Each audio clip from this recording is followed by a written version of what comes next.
Thank you. So good evening, everyone. Okay, so yeah, we will begin with the remaining portion of single solution meta heuristics. Before that, I would like to reiterate everything about the introduction of the workshop and the details of the workshop, such that if somebody sees this video for the first time, they will get to know what to expect and where to get the resources. Okay, so this is the tentative plan of the workshop, and just a minute. So we are at here 8th of February, and we have covered till local search. Covered till local search. Today we will see simulated annealing, their working, simulated annealing and tabu search and their workings, and then we will move on to implementation of some of the algorithms. I will show you for local search and simulated annealing. We will not go for tabu search. We will implement maybe either traveling salesman problem or knapsack problem.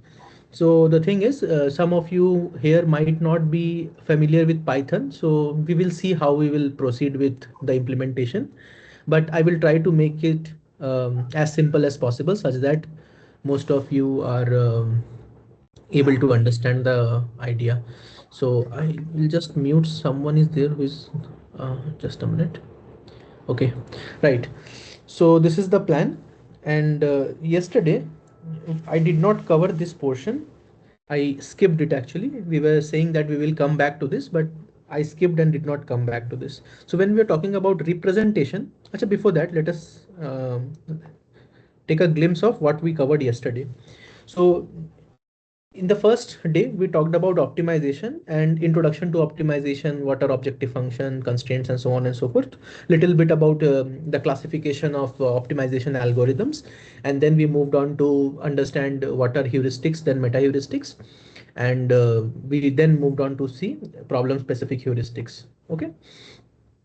So over here, in the second class, what we did is we understood how do we represent a solution, and then we understood that the objective function of the problem might not be same as the objective function which we use to guide the meta heuristics. So we understood that yesterday. Then we discussed about constraint handling. How do we handle constraints in meta heuristics?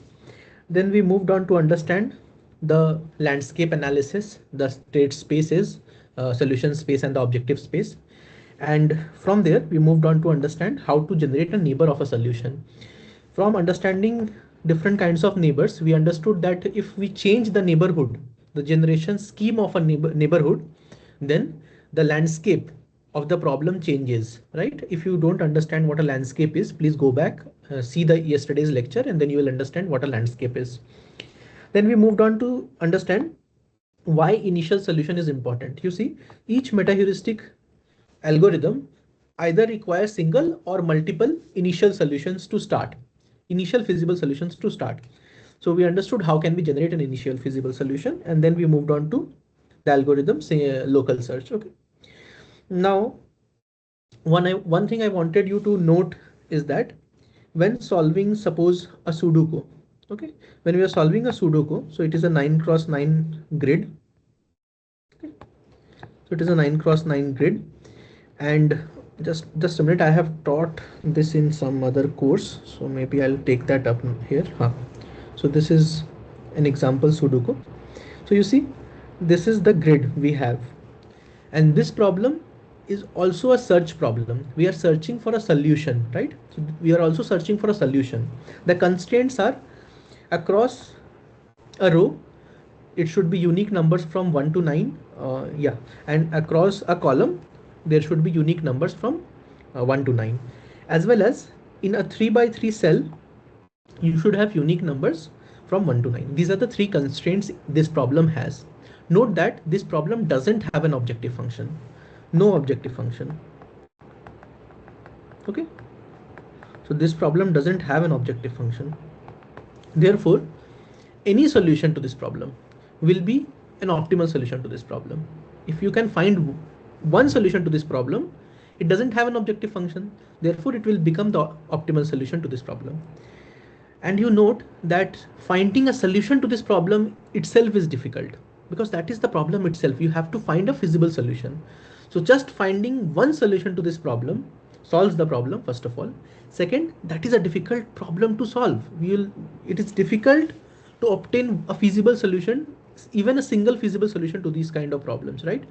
So for these kind of problems, you will not be able to apply metaheuristic algorithms, because in metaheuristic algorithms, the idea is to obtain solutions and move from one solution to the other. Okay, so there are different techniques to solve these kind of problems. These kind of problems are known as constraint satisfaction problems, CSP. It doesn't have an objective function, but this is also a kind of search problem. We are searching for a solution to this problem. Okay, this is one thing I just wanted to mention. Okay, so I'll close this tab. This is from some other course I taught earlier. Okay. Okay, so this is what I covered yesterday. Before going forward, yeah, you can unmute yourself and speak. Hi Shubham. So the last 2 days has been really information and rich, and it's actually great to be this part of this journey. Yesterday you talked about termination criteria that you will come Yes. back when to do and how to define. So Yes, so we will I was just discuss that part here. I have not kept a yes, separate slide for termination criteria, but when we code some algorithms, you will have to specify termination criteria. Otherwise, that program will not know when to terminate. So we will discuss that portion. I remember. Okay. thank you, thank you. All right. So, one thing, the course material will be available in this website, and this is the reference book we are using. And we will discuss, have a chat in the WhatsApp group. If you have not joined the WhatsApp group, please go to the link shared in the mail. You can join the WhatsApp group and then we can chat there. Okay. This is about me. I am a PhD scholar in the Department of Management Sciences, IIT Kanpur. These are my email IDs. You can contact me and we will get in touch later. Okay. Yes, so we will proceed to representation.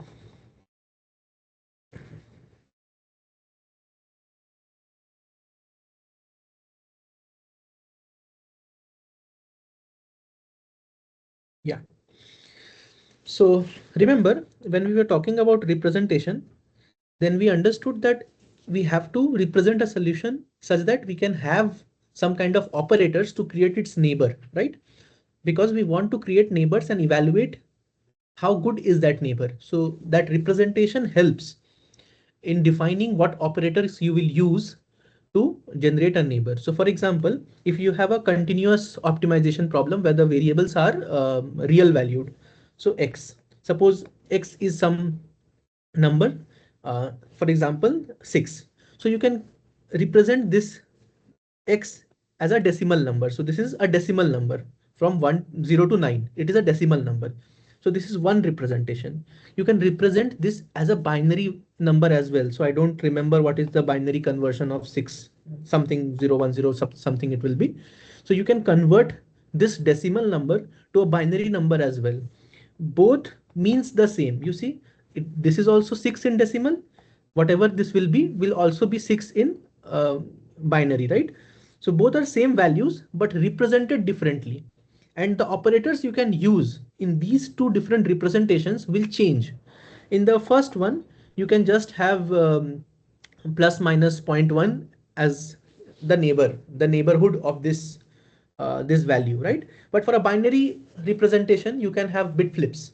So you can say just any one place, one will be flipped to 0 or 0 will be flipped to 1. So you see, both are same values represented differently, and you can use different kind of operators to create neighborhoods, right?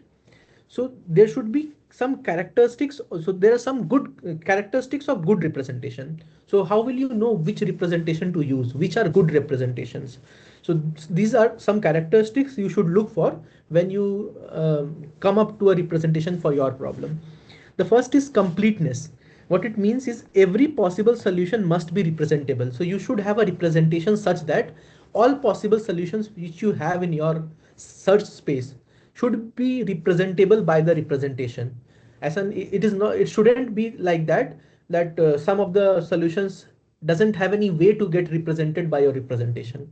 I don't have an example right now in my mind, but I hope you understand what it means. It just means whatever representation you are using, it should have, it should be such that it can represent all possible solutions in your search space. That is what it means by completeness. Okay. Second is connexity. What connexity is that from one solution, from a given representation, you can reach any other solution using the operators you are using. So suppose you are using swap operator for traveling salesman problem and you have taken permutation representation. So any solution to this problem should be reachable by multiple swaps, either 1, 2, 3, 4 or k number of swaps, but it should be reachable. Every solution should be reachable by your operator, whichever operator you are using. That is meant by connexity, also known as connectivity. Okay. It should be connected. It shouldn't be disconnected. Like from one solution, you are not able to reach another solution. It shouldn't happen, right? Because just imagine if you're not able to reach another solution, might happen that that is the good solution and you're never reaching that solution. So you should have some representation which has connectivity. Efficiency. So you see, you should have an representation which is easy to manipulate. So for example, a permutation representation for traveling salesman problem, swap or to opt are good operators and it is easy to manipulate that permutation representation. You may have different kinds of representation. For example, for traveling salesman problem, so I'll take one slide here. For traveling salesman problem, suppose the city names are not A, B, C, D, we are labeling it as 1, 2, 3, 4. So 7, 6, 5, 2, 3, 4, 1, 1, 2, 3, 4, 5. So this is the permutation of cities, 7 city for a traveling salesman problem, 7 city traveling salesman problem. So now this is a permutation representation, right? This is how we are representing the traveling salesman problem. Now you're thinking of a new representation. What you're doing is you're converting 7 to binary, whatever that number is, 6 to again binary, 5 to again binary, 2 to again binary, 3 also binary, and 4 and 1. So you see, you have unnecessarily complicated the representation and it is not efficient. If you manipulate it, it may become, it may not be very appropriate. It may consume lot of memory unnecessarily. So it should be easy to manipulate. Okay. So that is the idea of these three characteristics of good representation. Any questions? So in the morning, I just suggested to read the slides, and if you have any concern, we can discuss it at the beginning of the lecture. So now is a good time to ask some questions if you have.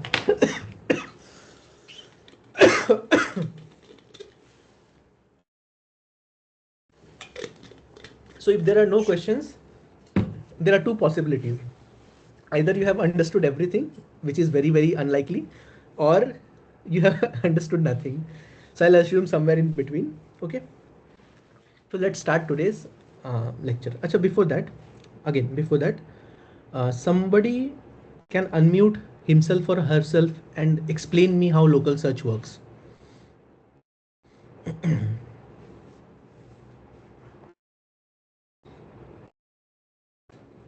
Hello, I'll try.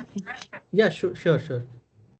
Uh, Actually, what I understood was there is a if there is a solution, first of all, then we can start with the local search, and there will be one uh, landscape which you have mentioned the technical term.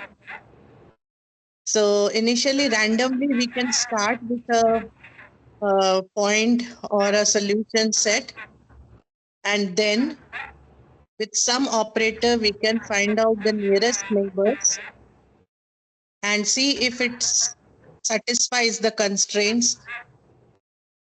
Then we will be going through the set of local search. Okay. All right. That's what I understand. Thank you. Okay. Thank you. Someone else? Yeah, so there is someone, Dr. YZ.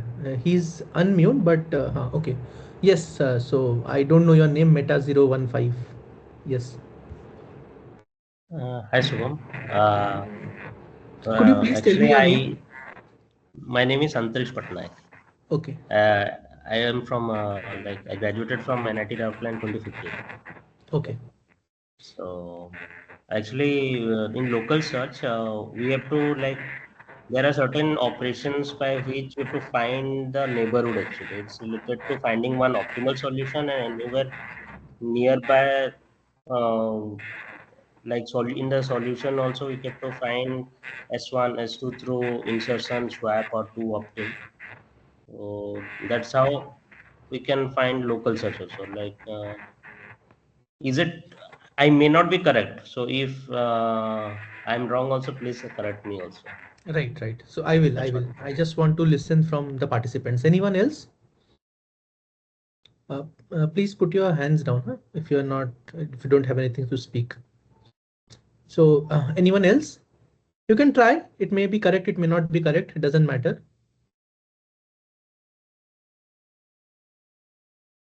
Okay.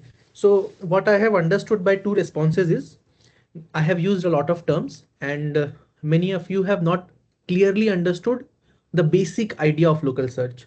So I'll just forget for the time being everything that I have said, the terms like landscape and all those things. We'll just discuss the simplest term what local search does, because it is important to understand this and it will help you to implement that thing in Python. Otherwise, you will get confused while coding. Okay. So you see the basic idea of local search. First of all, suppose for a traveling salesman problem, there are some cities, right? You can work with some other problem also, but a traveling salesman problem is a very good problem to explain. So that is why I'm using traveling salesman problem. So suppose this is the initial tour we have constructed. Okay, this is the initial tour we have constructed.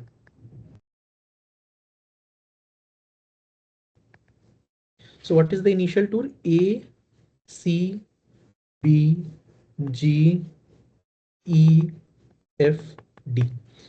So we have a traveling salesman problem, and a good thing about traveling salesman problem and permutation representation is that any permutation will be a feasible solution to the traveling salesman problem. So randomly, I have generated a feasible solution. That is a solution to this problem, a permutation. Now, what is the idea of local search? Just forget about landscape. You don't need, I just mentioned landscape because that was necessary to understand why different neighborhoods have different efficiency. But for the time being, just forget about landscape. So what are we doing? Someone has come to us with a traveling salesman problem and we have to solve that problem. So what we'll do, we will use local search to solve that problem. For local search to start, it requires an initial solution. So suppose this is the initial solution we are working with. So we have started with an initial solution. It will have an objective function. So suppose the objective function is 100 units. The total distance covered in this tour. So what is the traveling salesman problem? You have to minimize the total distance covered by the salesperson. Okay. So for this tour, the total distance is 100 units. Now what we have to do is in local search, the idea is you have to in a way manipulate the current solution. Some way or the other, you have to manipulate the current solution and look for some other solution. If you remember in the first class, we were talking about this. What is brute force search? We have multiple solutions. We are evaluating each of that solution and we are saying, okay, this is the best solution I could obtain, right? So local search in a way works like that.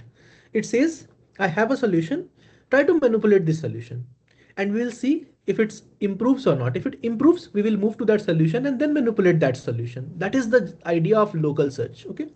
Now bear in mind, this is a minimization problem. We have to minimize the distance, total distance traveled by the salesperson. Okay.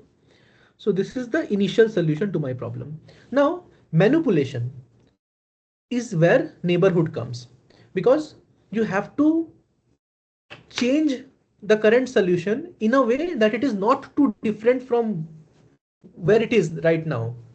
Otherwise, you're just searching randomly. So suppose you are manipulating in a way that it is very different from my current solution. Suppose from here you got something like G, A, B, C, D, E, F. So you see, these two solutions are very different. It is neither swap nor to opt nor insertion or something like that. These two solutions are very different. If you use some kind of operators which create very different solutions, then you are actually searching randomly. You are generating one solution, you are generating another solution, you are generating another solution. We don't want to do that. We want to exploit the properties of the current solution. We want to be close to this solution. So remember, if you recall, we talked about two terms, intensification and diversification.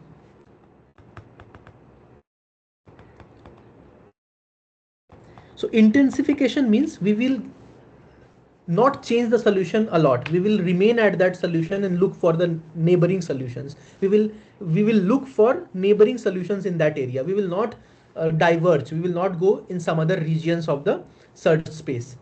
So local search is actually an intensification search. It doesn't have a diversification strategy. Pure local search just tries to locally search a solution about the current solution, local solutions near the current solution. So where were we? We are saying that we have started with an initial solution. We will try to manipulate the solution slightly and look for better solutions. If we found a better solution, we'll move to that solution. If not, then we terminate. There is no better solution in the neighborhood. Okay. So that is one termination criteria for local search. So what we'll do, we will select an operator which creates neighborhood. That is, we will select one manipulation criteria. So that manipulation criteria or operator is swap operator. Suppose we are just using swap operator to create a neighbor. What is all possible solutions you can create using swap operator for this current solution? There are multiple solutions. You see, you can select A and C and then swap. So A, C, A, B, G, E, F, D. You see, these two solutions are not very different. Again, you can select A and B and then swap. So you can have B, C, A, G, E, F, D. Again, you can select A and G and swap. So you will have G, C, B, A, E, FD, and you get the idea. There will be multiple solutions using swap operator. All possible solutions which you obtain with one swap of this solution, is known as the neighbor of this solution. And all these solutions are slightly different from this solution. It is just slightly different.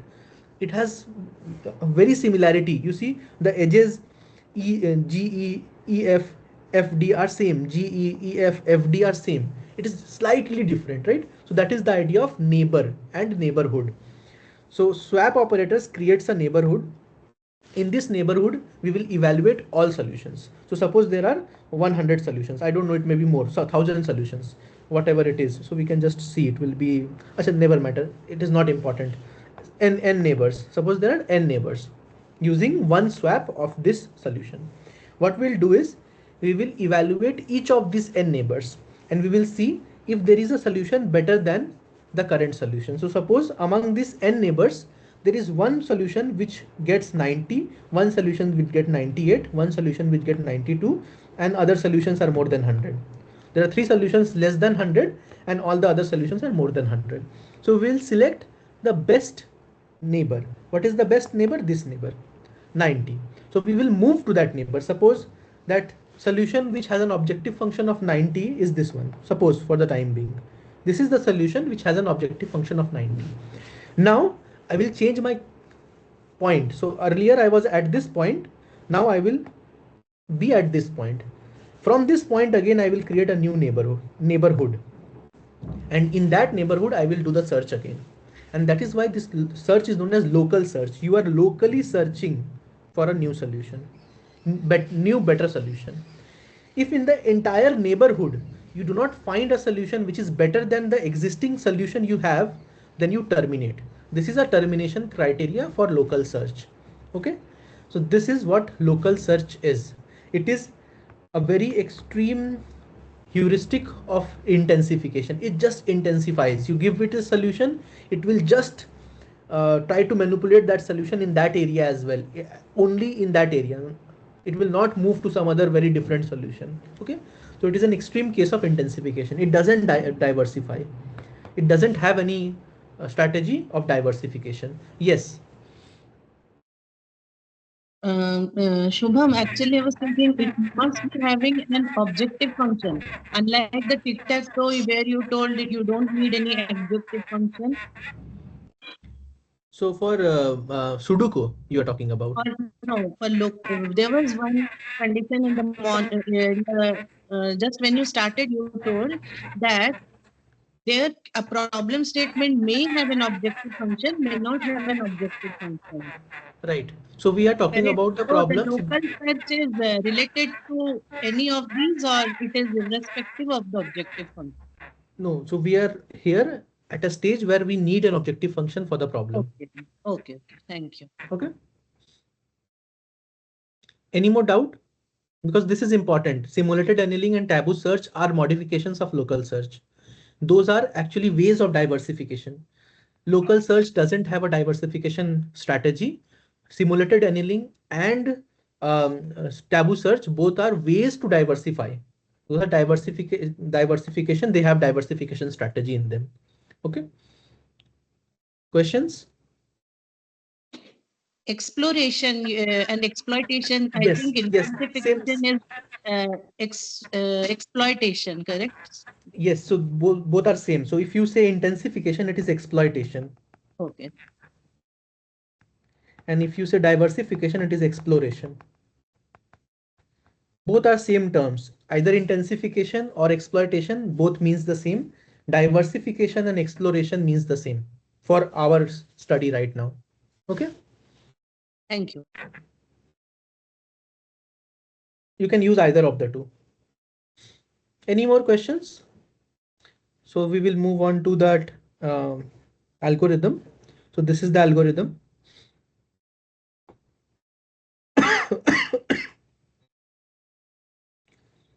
So what it says, this is my initial solution S0, and S is the current solution, the solution we will, whose neighbor we will look at.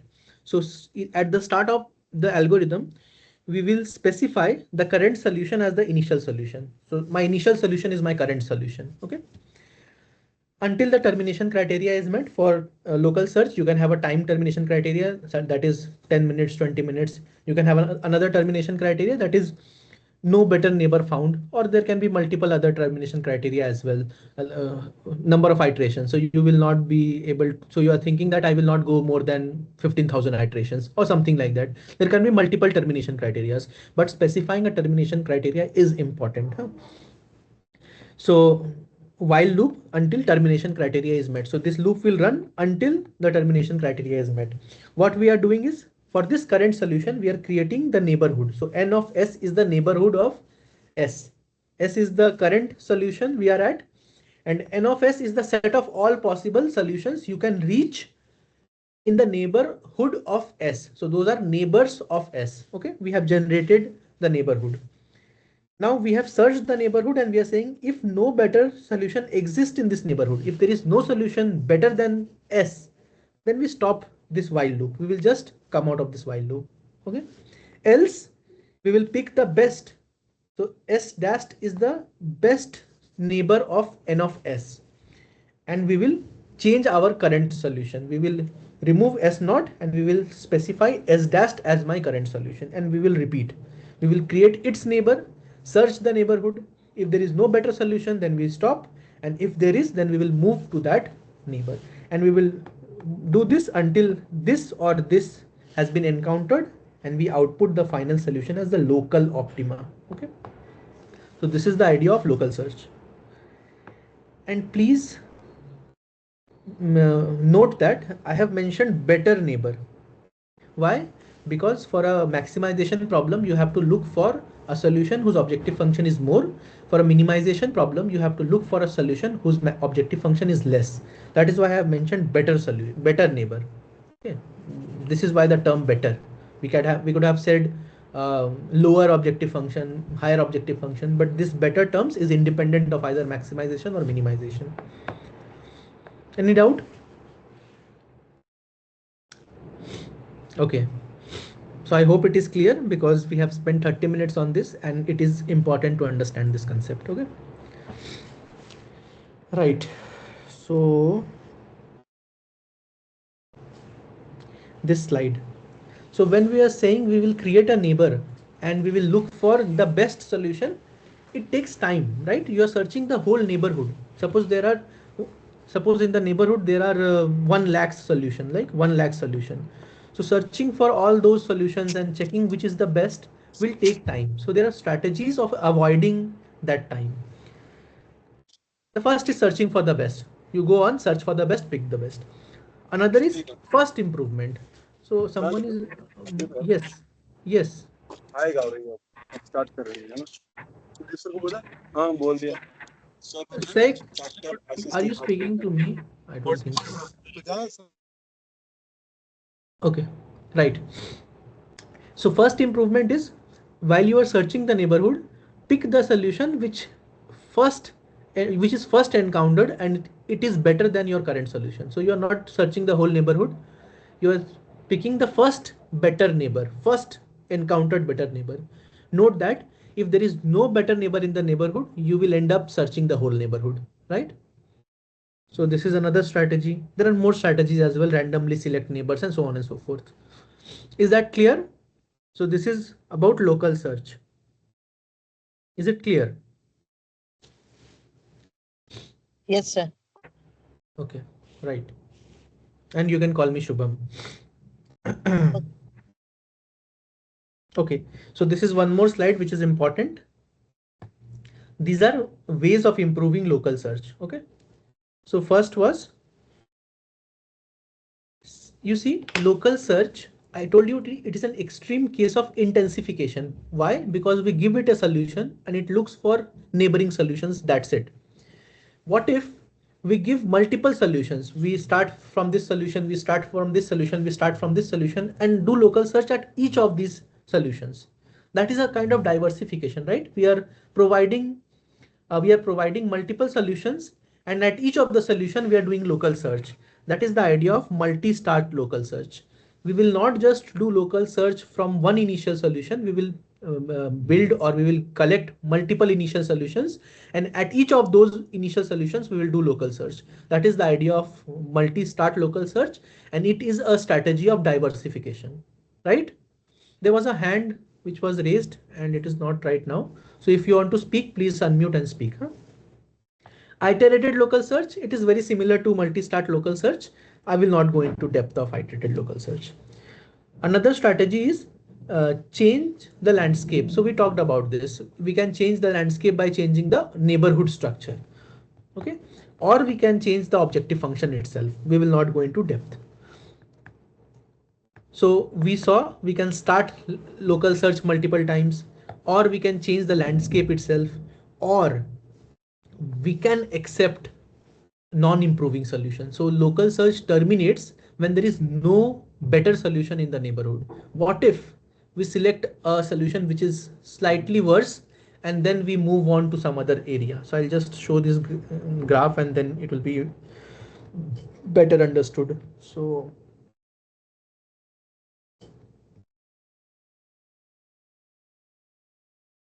right, this one. So what I'm talking about is, so suppose we are doing a minimization problem. So it is a minimization problem, right? And we are here. While doing local search, it will actually converge over here, right? Or we started over here. Maybe we started over here. While doing local search, we will end up over here. Now the idea of this strategy, improving the strategy of accepting non-improving solution is that accept some non-improving solution. Maybe doing that will lead you to the global optima. Suppose what we do is we search this. This is a non-improving solution. We selected it. Again, we selected. And when we came here, we saw that now we can move down to the global optima. So this is the idea of selecting non-improving solutions. It may help you to go to the global optima. Okay. So this is the basic fundamental idea of simulated annealing and taboo search. We are accepting non-improving solutions. Is that all right?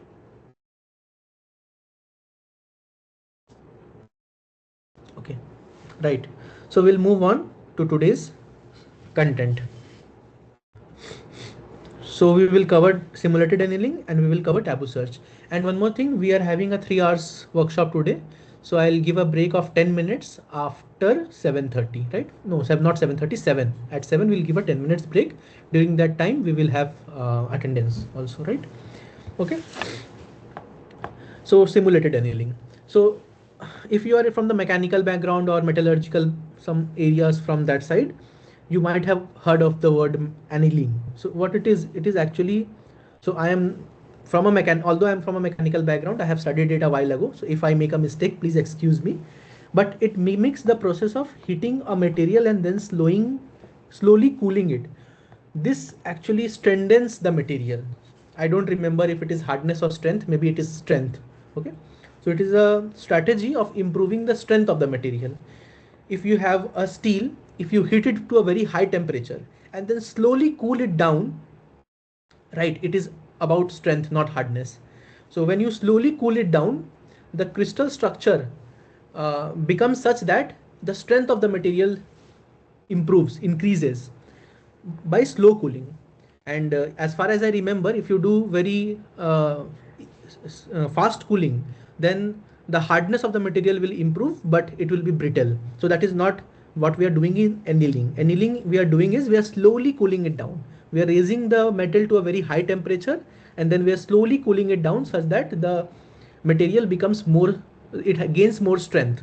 Okay.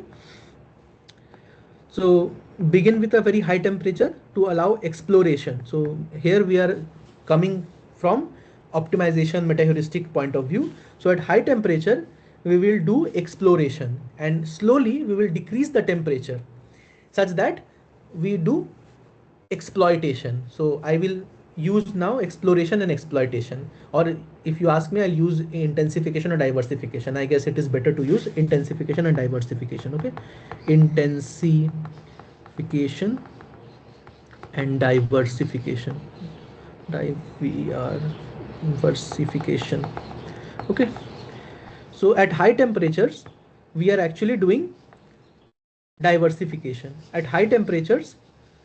So we will see what is meant by temperature in optimization problem. But the idea we are taking from metallurgy. So what we will do is from at high temperature, we will see what is meant by temperature. At high temperature, we will do diversification. We will diversify and slowly we will decrease the temperature and we will reduce the amount of diversification and increase intensification. That is, at the start of the search process, we will diversify. We will look for different areas in the search space. But as time goes on, that is, the temperature decreases as time goes on, we will converge to some area which we think is good, and then we will intensify in that area and do the local search there. That is the idea of simulated annealing. Gradually decrease the temperature, reducing the likelihood of accepting. We will come to it. Is this idea clear? Is this idea clear? Okay. All right. So there is one concept of probability. So what are we doing is I will go to this slide maybe. Okay. So what we are doing is, suppose we are at the start of the process, start of the simulated annealing process. And by the way, why this is known as simulated annealing? Because we are simulating the process of annealing. That is why this is known as simulated annealing. Okay. So at the start of the process, suppose we started with this initial solution.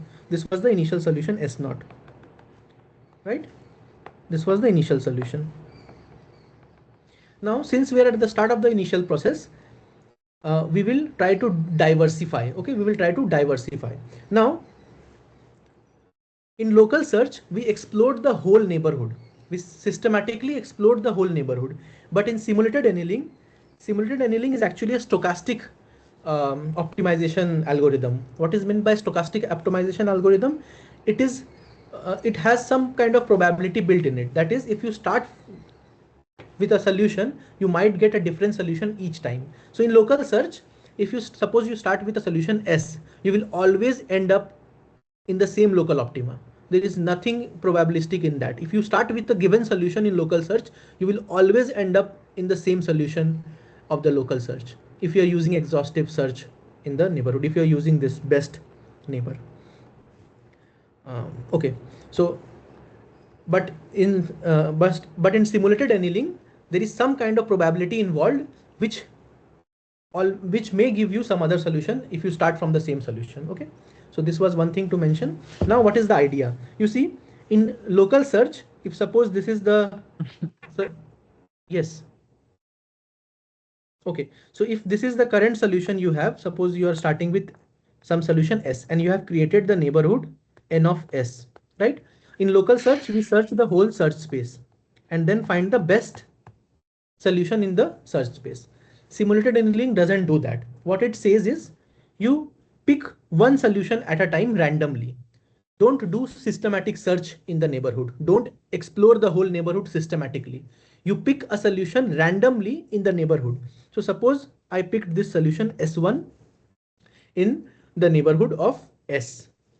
Okay, so this is how I pick the first neighbor of S. And we will see if the objective function of S1, or maybe if S1 is better than S or not. So what we will do, we will start with this solution S, we will create its neighborhood n of S, and we will pick one random neighbor, that is S1, and we will see if S1 is better than S or not. If S1 is better, then move to S1. If S1 is better than S, okay. If S1 is, what I'll do is I'll take one slide maybe over here. So we are at a solution S and we have created its neighborhood n of S. Now randomly I will pick one solution in the neighborhood, suppose S1. Now if S1 is better than S, then move to S1. When you move to S1, then create the neighborhood of S1 and then again repeat the process. Okay, so if S1 is better than S, then move to S1. If S1 is not better than S, then with some probability move to S1. With some probability move to S1. That is, you may move to S1 or may not move to S1. It will depend upon that probability. So this is the idea of simulated annealing. And you see, you are not searching the whole neighborhood. You are in a way reducing your computational time. You are picking a solution in that neighborhood. You are seeing if it is better than S or not. If it is better, we will move to that neighbor. If it is not, then also there is some chance of moving to that neighbor. So you are accepting non-improving solutions. You are accepting a solution which is worse than S. You are moving to a solution which is worse than S. That is the idea. Is it clear? Is it clear? Right. Now, so Ayush, you are unmute. If you have anything to speak, then you can, or otherwise please mute yourself. Okay. Okay. Now we were talking about temperature. That temperature governs the probability. If temperature is high, then probability of accepting, I have not written it correctly, probability of accepting S1 is high, and vice versa. So at the start of the search process, the temperature is high. It means the probability of accepting a non-improving solution is high. And as time progresses, the temperature decreases. It means the probability of accepting a non-improving solution decreases. So here is the idea of temperature. This temperature manipulates probability. This temperature manipulates the probability of accepting a non-improving solution. Yes, Souvik. Once we accept a non-improving solution, is it related to the diversification strategy? It is a diversification strategy. We are accepting a non-improving solution. And in simulated annealing, is there any intensification strategy? So at low temperature, there is less probability of diversification. There is less probability of accepting a non-improving solution. So when the temperature is low, then you are doing intensification. So at a higher temperature, you are doing diversification. At a lower temperature, you are doing intensification. Correct, correct. Okay, okay. All right. Any doubt? All right. So there is a function. This function, yes. Ayush, you are still unmute. I'll just mute you. Okay. So what I was saying is there is a function which evaluates probability in terms of t. That function is e to the power small e exponent e to the power minus delta E by t. This function governs the probability, and you see this capital T is the temperature, and we'll talk about what delta E is for the time being. Just focus on this expression. So it says higher the temperature, higher the value of T, the probability of accepting is high. Lower the value of T, the probability of accepting is low. Okay. Now what is delta E? Delta E is what? Delta E is the change in objective function value. So if it is a minimization problem, so this expression is for a minimization problem. Okay, so this is for a minimization problem.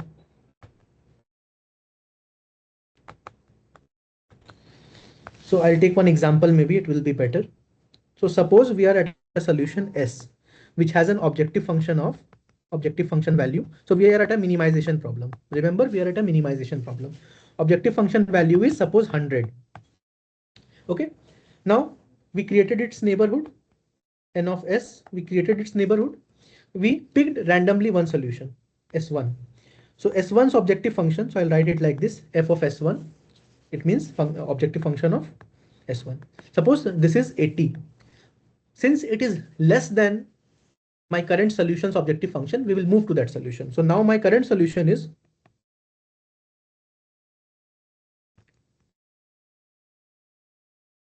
S1. We will create its neighborhood, N of S1.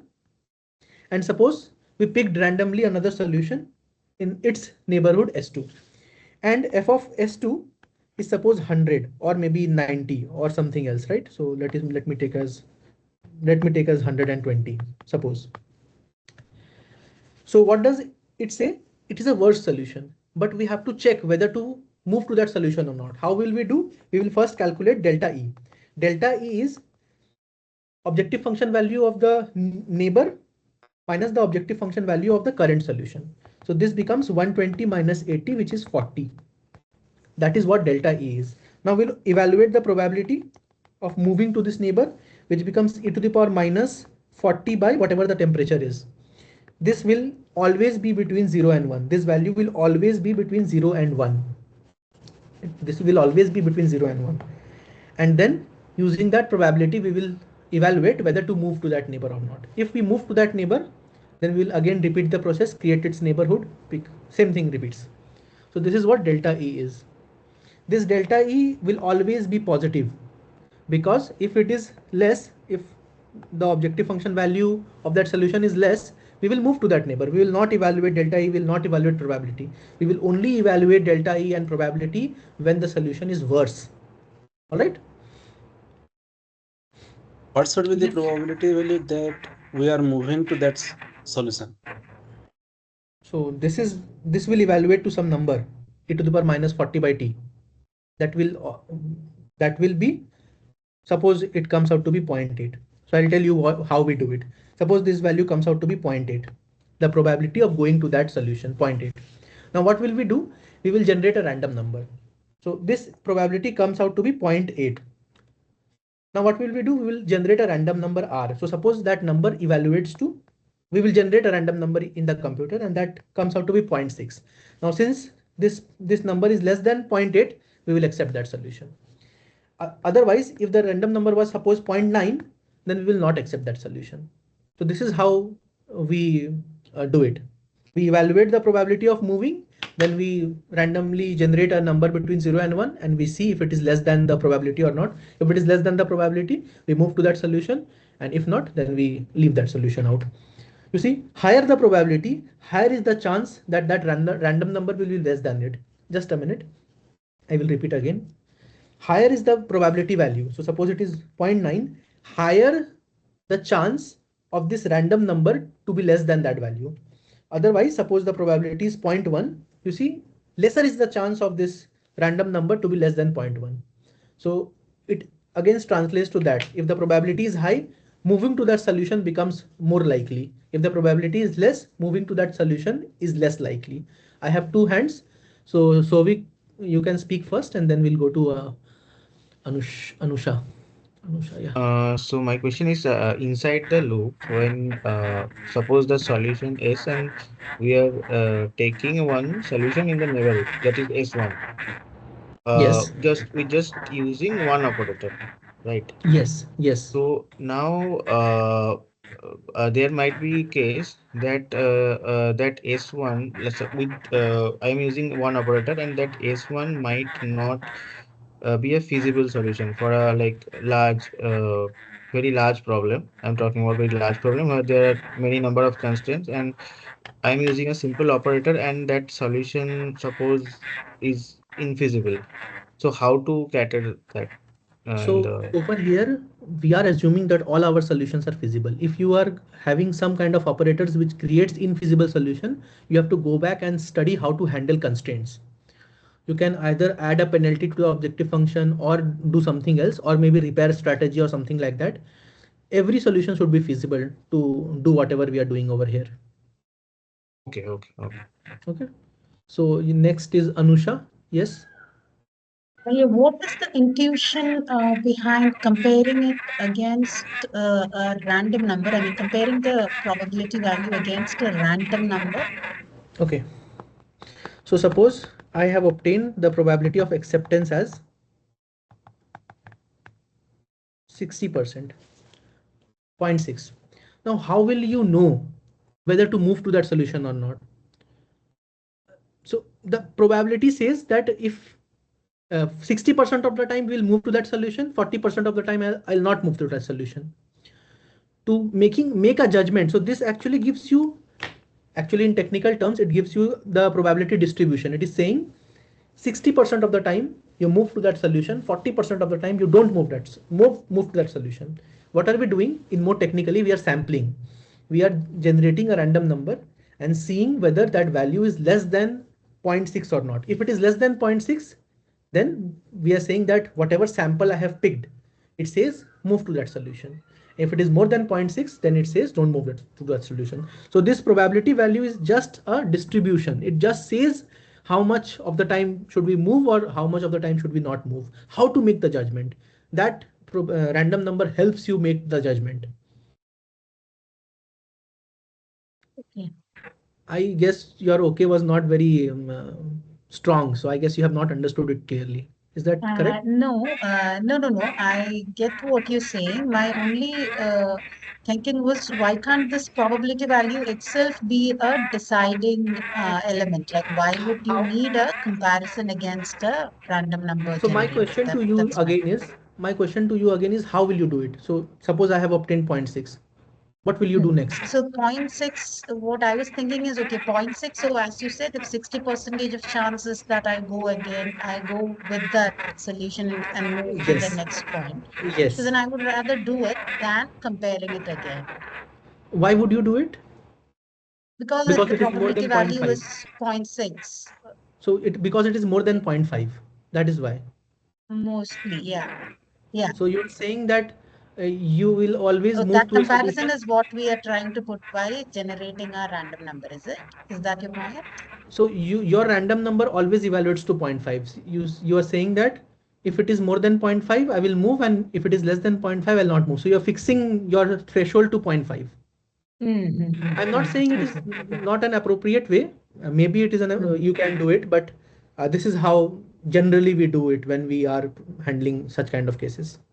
Yeah. So introducing randomness kind of prevents the bias, right? In Yeah, some, that's so that's you a good see, way. when you are Yeah. saying 0.6, I will accept it. You are saying 0.6 is as similar as 1, right? It will never occur that it will not accept. So in that sense, it helps. Okay. Yeah. Thank you. Yes, Abhishek. Hi Shivam, I'm audible. Yes, you are audible. Yeah, so I was asking, like, suppose we are solving the traveling salesman problem. using this. So what does temperature in there means? Like, Right. So we have not talked about temperature. Give me a minute. We will talk about temperature. okay, okay. So I don't know if I kept that slide or not. Okay. I think I have not kept it, but I'll discuss. Okay. So higher temperature is exploration, and that is diversification, and lower temperature is intensification. Okay. So now coming to temperature. So, and not only temperature, how to change the temperature. Initially you have to have a high temperature, and as time progresses you have to have a low temperature. So these are decisions you have to take before starting simulated annealing. And again, it is not a very easy thing to decide. You have to perform some experiments and see what temperatures are good enough to perform diversification, what temperatures are good enough to perform intensification. Those are actually the things of designing an algorithm. So you have to have some kind of preliminary experiments conducted such that you take a call of what should be the value of initial temperature, what should be the value of my lowest most temperature, and so on and so forth. That is problem specific as well. If your problem is such that you need to do more diversification, you start with a higher temperature. And one more thing is there, not only starting, how do you change a temperature from iteration to iteration? So we are saying slowly cool down. So we are at each iteration, we are decreasing the temperature. What should be the decrease? Should we decrease 5%? Should we decrease 10%? Should we decrease 1%? What should be the decrease? That is also a decision. So the change of temperature as well as what should be the higher value, what should be the lower value, is a decision you have to make before designing the simulated annealing process. Is that okay? Yeah, Abhishek? Subham. Yes. Yeah. So actually, I was meaning what does temperature mean there? It means like objective function is the distance traveled. So what that temperature there means? It I was doesn't asking. mean anything. It doesn't mean anything. Actually, we have just taken annealing as an inspiration, and we have taken that function. So this function is comes from annealing, and we saw that over here temperature plays a role. It tunes the probability. So we have not changed the name. We have kept it temperature, but it is actually tuning the probability of acceptance. That is it. Okay. Okay.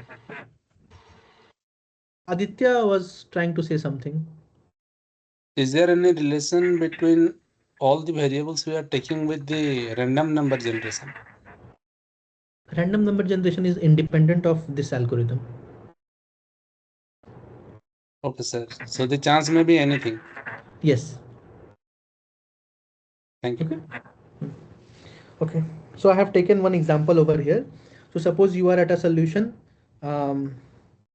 S, and you have created the neighborhood of it, and this is neighbor 1, this is neighbor 2, and this is neighbor 3, and you are at temperature T is equals to 10. Suppose, forget about this for the time being.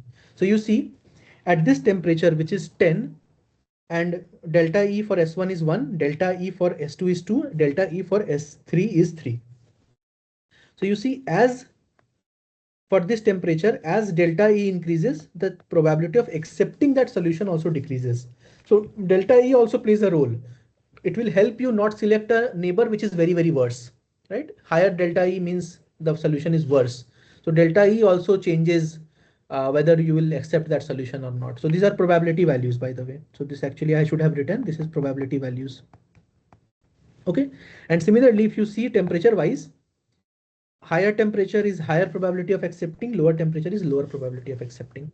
Okay, so this is just a table of illustrating that same fact. Is it all right? Yes, sir. You see, we are actually doing local search. We are doing local search.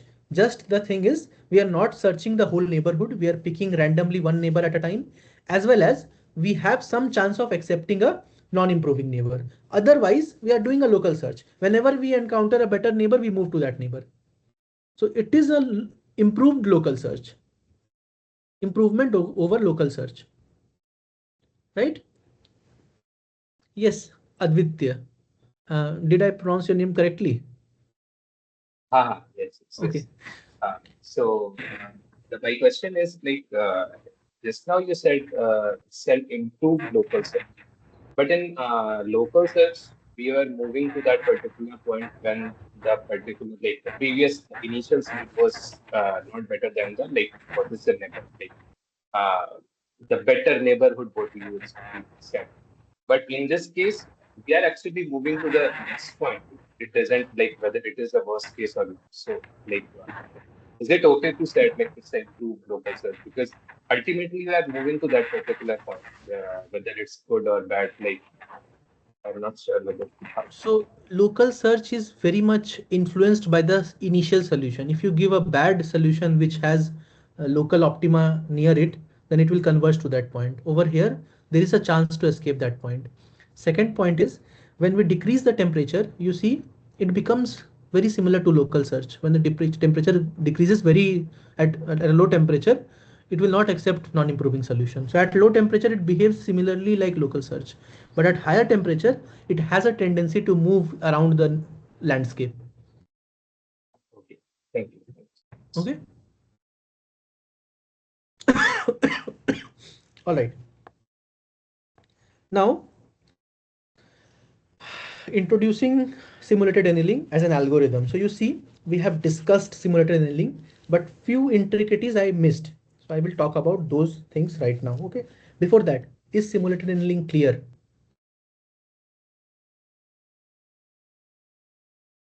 I assume it is clear. Okay. So this is the algorithm. What are we doing? So this sign implies whatever is in the right hand side is assigned to the left hand side value. Okay. Or variable. Okay. So S naught is my initial solution. We have to have our initial solutions to start. Okay. It is assigned to S. S is my current solution. S is my current solution. We will remain at this solution. Well, that it is an not indicator. It is a uh, I forgot its name. It's just a placeholder. Okay. Current solution.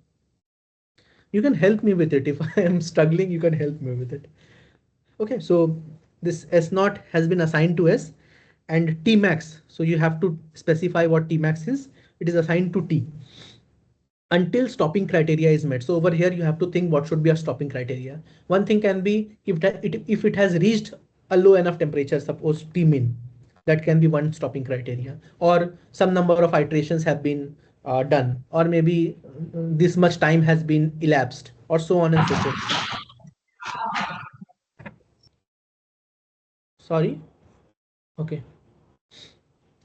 Okay, you see at this temperature T, so my current T is what? T max. So at this temperature T, what we will do is we will not just, so what we'll do is at this temperature T, we will perform this search some number of time, then we will change the neighbor.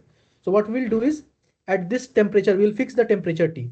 We will perform the search in this neighborhood. Suppose we move to this neighbor as dashed, we perform search in this neighborhood, we move to this neighbor as double dashed, we perform the search in this neighborhood as double dashed. Again, we move to this neighbor as triple dashed. And until there is some equilibrium condition, we will talk about this equilibrium condition. When this equilibrium condition is reached, then we will change the temperature. Okay, so what I'll do is I will take one more slide and explain this properly. So at temperature, suppose T, we are at S. We found its neighborhood. We saw that this is a better neighbor, S dashed. We moved to that neighbor and again searched its neighborhood. And we saw S double dashed, we moved to S double dashed. Either it is better due to its improvement or maybe due to acceptance due to probability, but we moved to S dashed. We again evaluate its neighborhood. You see, we are doing this remaining at this temperature T. We are not changing temperature T. We will change temperature T until some equilibrium condition is met.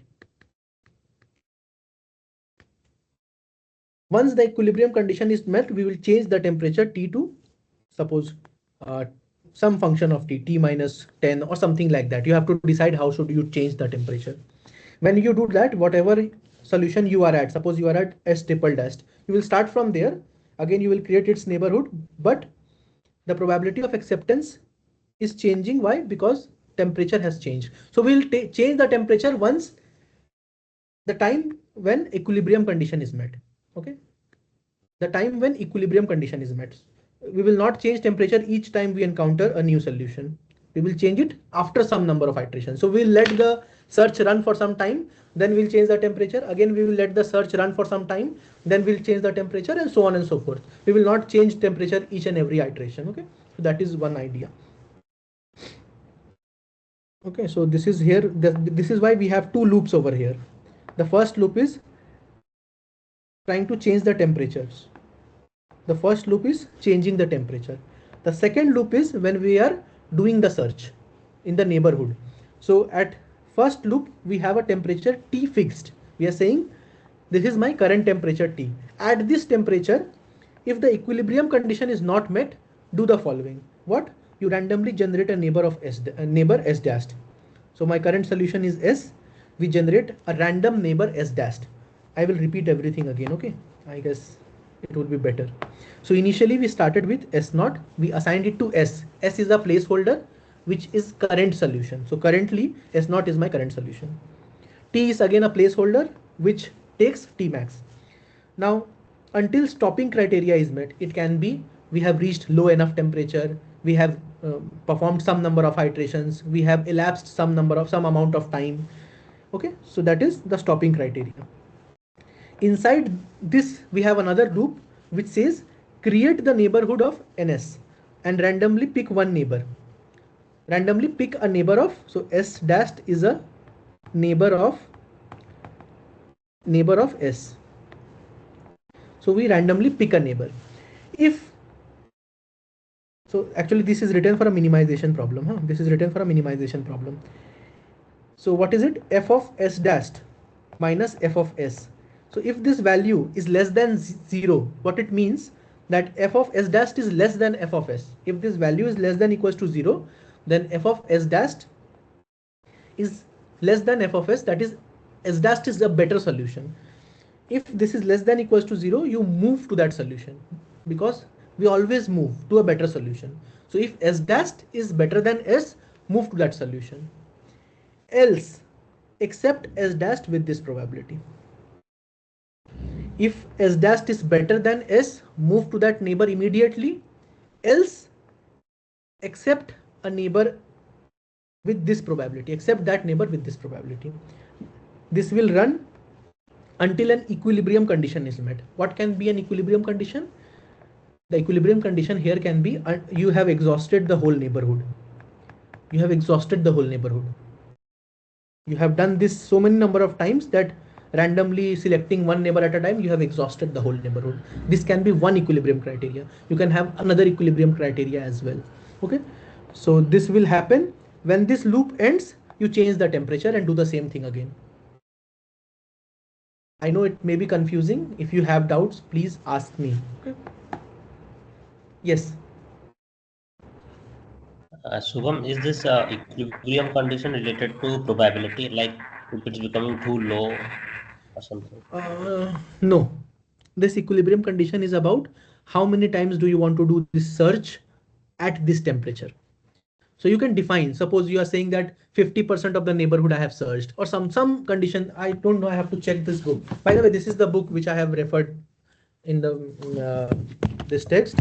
I have to see some equilibrium condition. I don't remember right now.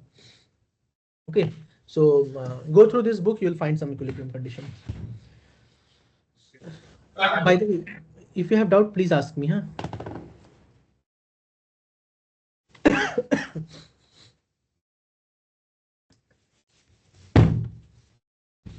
Yes, Advitya. Sir, it's Advitya. So, can you please repeat this particular part from where this if loop, if and else loop? Okay, I will.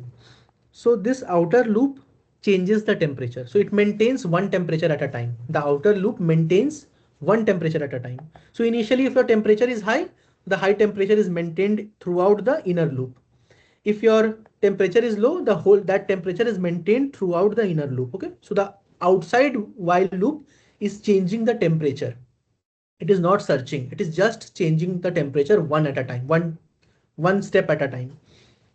The inside while loop is actually performing the search. That search is being performed remaining at one temperature. The temperature remains the same throughout the inside while loop. And the search is same, which we discussed. We create one neighbor of the current solution. If it is better, we move to that neighbor. If it is worse, we obtain a probability of acceptance and we move if the case is so. Otherwise, we generate another neighbor of that neighborhood. That will go on until this equilibrium criteria is met. It is also a kind of stopping criteria. When you stop, then you change the temperature again and then again perform the search again. Yes, meta 11144. Could you please tell me your name? Rohit. Rohan. Okay. Rohit. Rohit. Okay. I have a question that is there any specific range for temperature value, and are we reducing the temperature with a constant value? These are my questions. So those things is problem specific. You can have a predefined value that I will decrease temperature from always reduce it to 0.9 times or 90%, or you can have some other value. It is depending upon the decisions are made before designing this algorithm. What was the second question? The value of temperature. Is there any specific number or a particular range we should consider? Two-digit number or three-digit number? I have seen 1,000, 2,000, but again, there's no, because it depends upon delta E as well. So it's difficult to give a number. Okay. If delta E's are high, you should have a very high temperature. If delta E is low, you will have to perform some preliminary experiment to get the idea of what should be initial temperature, what should be. If you don't have a high enough temperature, then you are not doing diversification properly. On the other hand, if you have a very high temperature, then you are unnecessarily wasting your time and it is kind of a random search. So it is a very important decision to make. But again, you have to perform some preliminary experiment to understand what should be your starting temperature and ending temperature. All right. Yes, thank you. Yes, Dr. Trilotama. I'm sorry if I pronounce names No, incorrectly. it's okay, Tilottama. Shubham, I have a question. For a novice researcher, it is very difficult to find out the sequence of these T and the probability. So, is there any state of art research papers for a particular domain as a finance or manufacturing or scheduling, which we can initially start and then maybe do the variations? So this book has references. This book has references. Okay. Every time it mentions something, there is some reference. This book has references. Okay. So there is one hand up. I guess I have answered that question. You can put your hand down. Any more questions? Yes, Professor Sandipan. I can see you are unmute, but I'm not able to hear you. No, I'm not asking any question. Okay. Not asking Okay. any questions. Okay. All right. So advantages and limitations. It is simple and easy to implement. Not clearly, but because you have to do perform some preliminary experiments.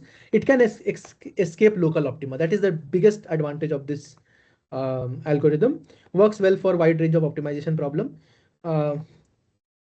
One big limitation of this is dependency upon the temperature. If you do not obtain the cooling, so this is known as cooling function. I'll have to check. This is cooling schedule. Okay, cooling schedule. So if you don't obtain a good cooling schedule, then your performance of this algorithm will not be appropriate. So this is a big limitation of this approach. Yeah, it requires tuning of parameters. Yeah, convergence can be so for large scale problems. Yeah, so the big advantage is it can escape local optima. The disadvantage is you have to do some tuning of parameters before starting. Okay. So we'll proceed to Tabu Search. Any questions? So you see, I have some Python implementation as well, but we are actually going slow. So what will we do is we'll take 10 minutes break now. Then we'll discuss Tabu Search and then I'll move on to this Python implementation. Okay, please mark the attendance. We will meet at 6:55. or maybe 650, 50, yeah, because we are actually going slow. So at 6:50 we'll meet next. Please mark your attendance in the meantime. And I would request you to give feedback. There are some questions on feedback.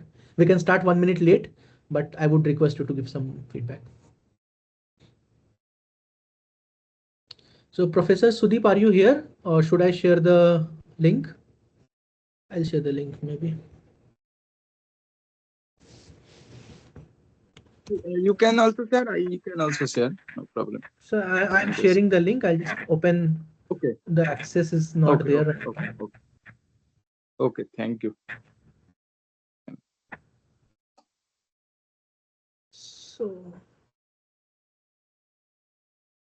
So I have given access. Please mark your attendance right now.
By the way, has anyone noticed some what is said some pattern in this number? There's some pattern in this number. All right. Sorry.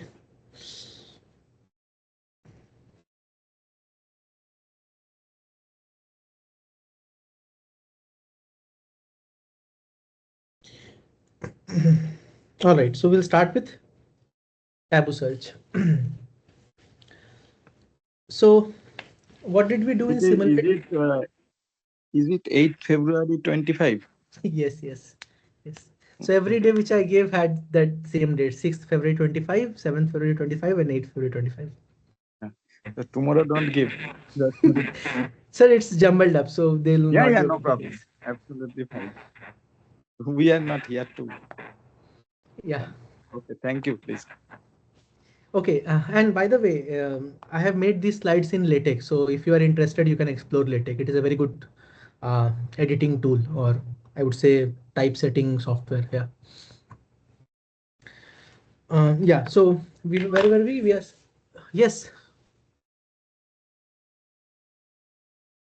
Okay.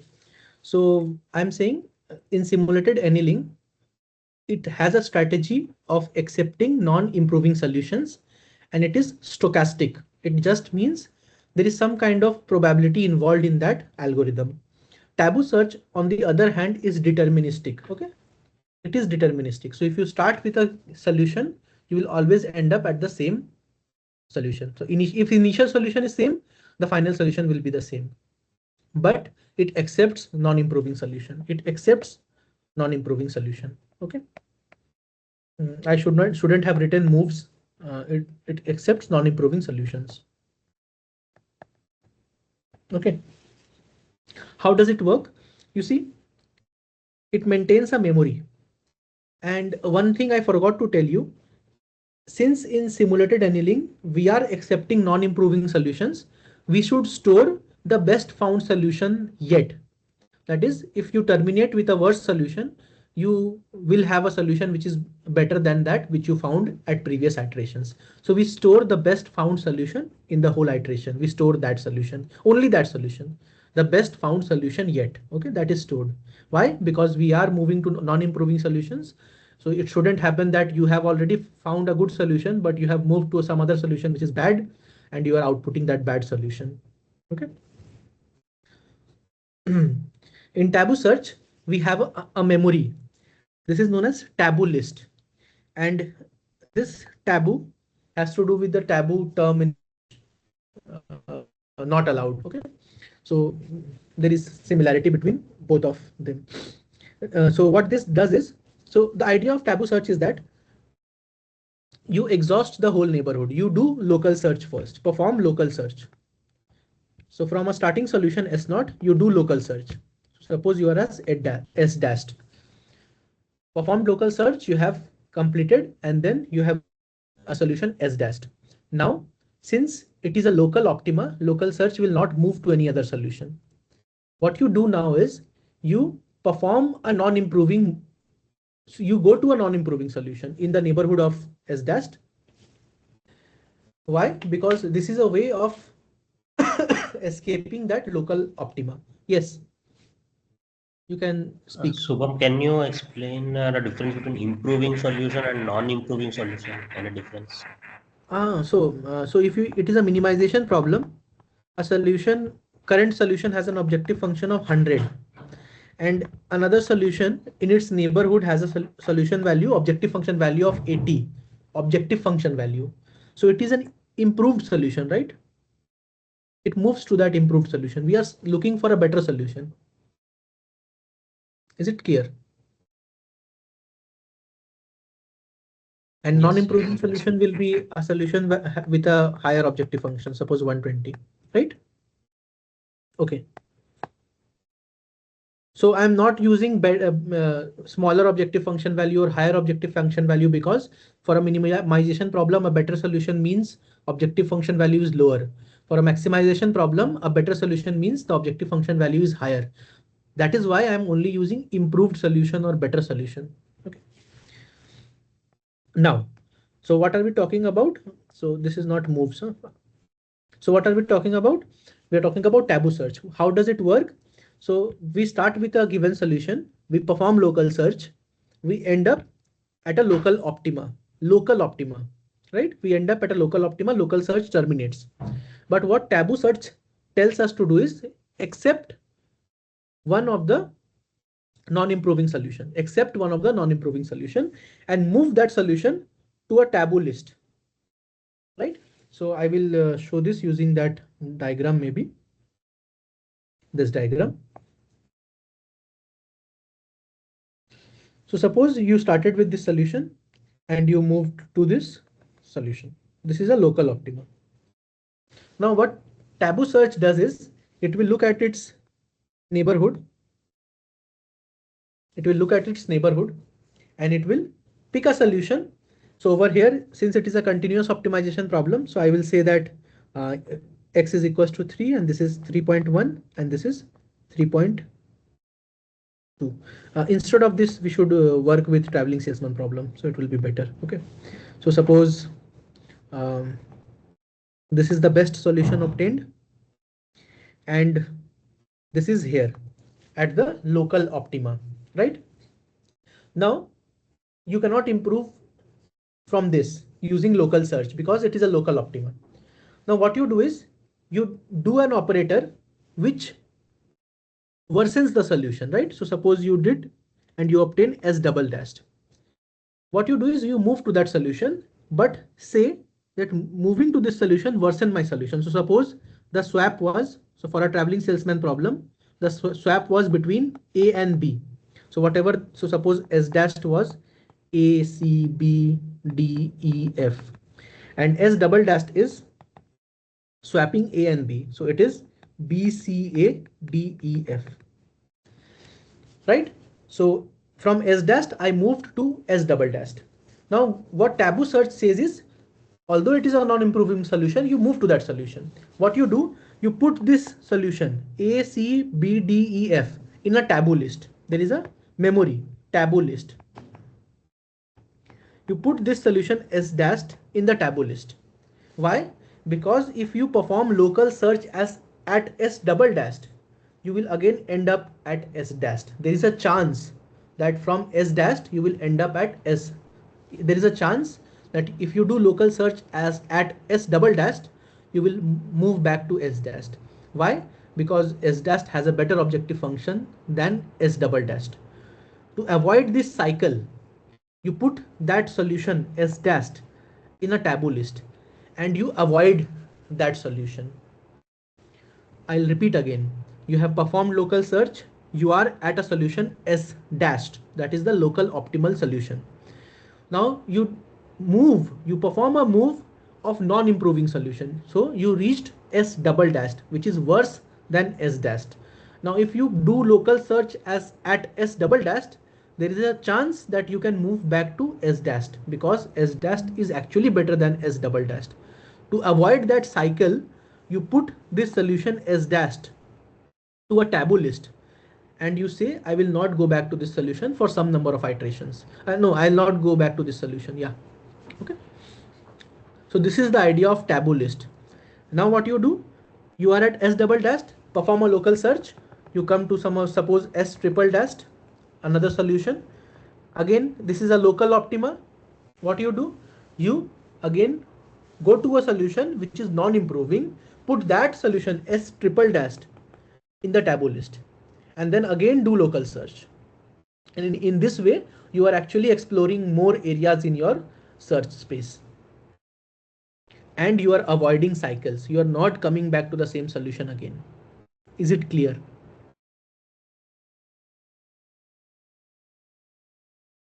Or did I confuse you?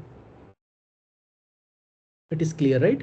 Now, this approach to taboo search, which I told you, has many limitations. This is a very naive approach. What do I mean by naive approach? You see, storing solutions. So suppose there is a traveling salesman problem of 1000 cities or maybe even larger, 10,000 cities. Storing solutions which is of length 10,000 only for one solution, and you have to store suppose multiple solutions, thousands and thousands of solutions. It is inefficient. If you store so many solutions, it will consume your memory. You have to find better ways of creating a taboo list. So this is an improvement over taboo search. So actually taboo search is the improved version. This, what I told you, is a naive version of taboo search. So you don't store solutions. If you store solutions, it will consume a lot of memory. Instead, what we do is we store the move. Instead, what we do is we store the move. So when we were moving from S dash to S double dash, what swap we used? We used swap AB. Now what will we say? Swap BA is my taboo. I will not do swap BA for some number of iterations. Please understand this carefully. Initially, I was putting S dash is in my taboo list. That helped me not to come back to S dash.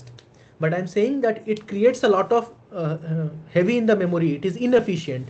Instead of doing that, we store that move which resulted in the new solution. So we will store the alternate of that move. So we did AB, we will store BA. We will not perform a swap of BA. And you see, this is also restricting some more solutions. By the way, before that, did you understand the storage of that move?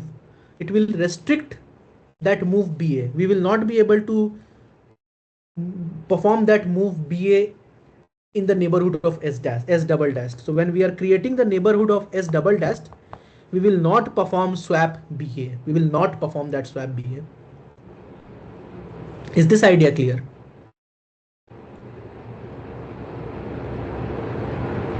I know it can be a lot to take, but bear with me. You can rewatch this lecture again, but these are good algorithms. So now the point to notice is that when you are not doing this swap BA, you are also restricting some part of your search. You are not only restricting moving back to S dash, you are also restricting some areas of your search. You are actually neglecting some portion of your search. Is that correct? Is that understood?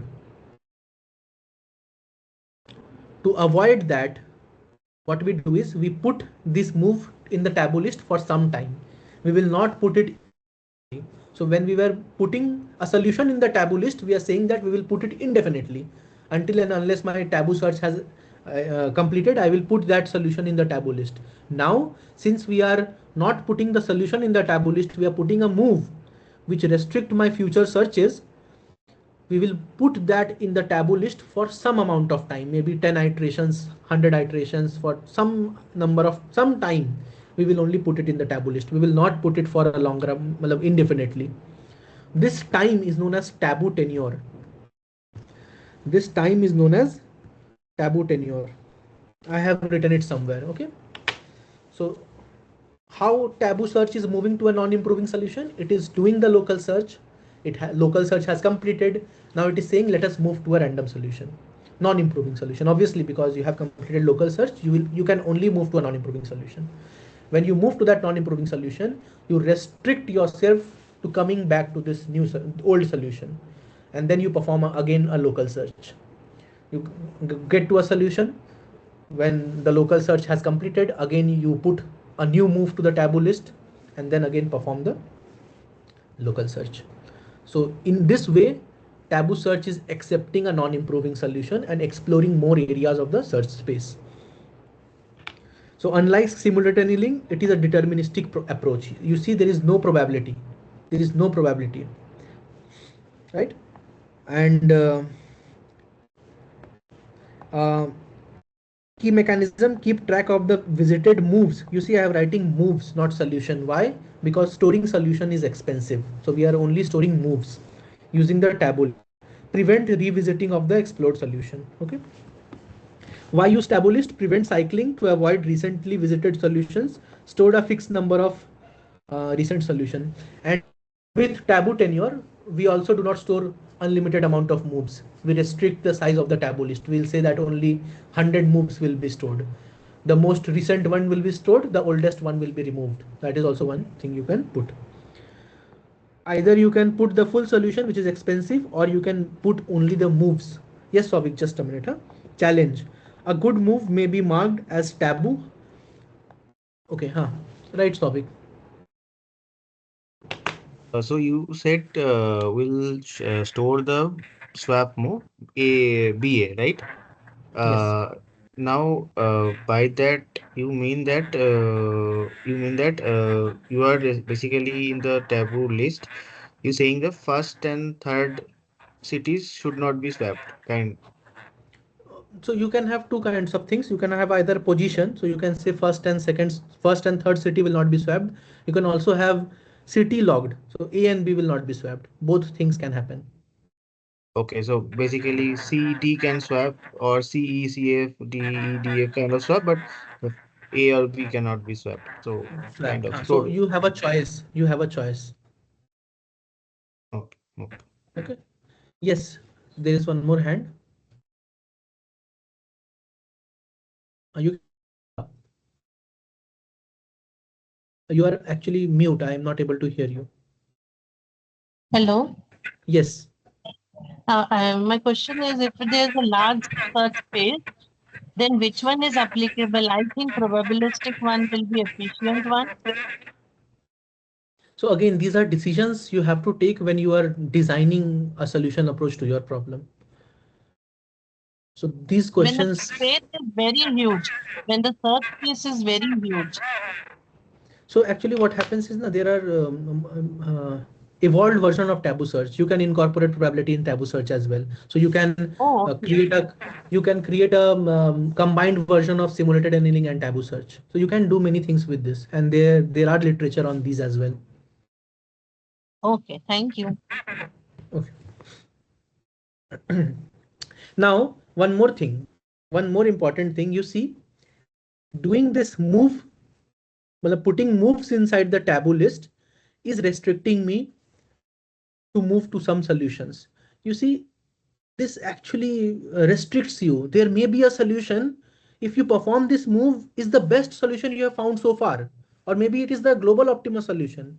But since your move has been taboo, you are not moving to that solution. So there is something known as aspiration criteria.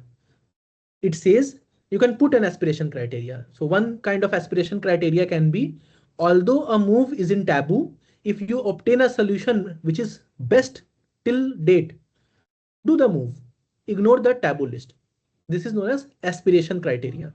I will repeat again.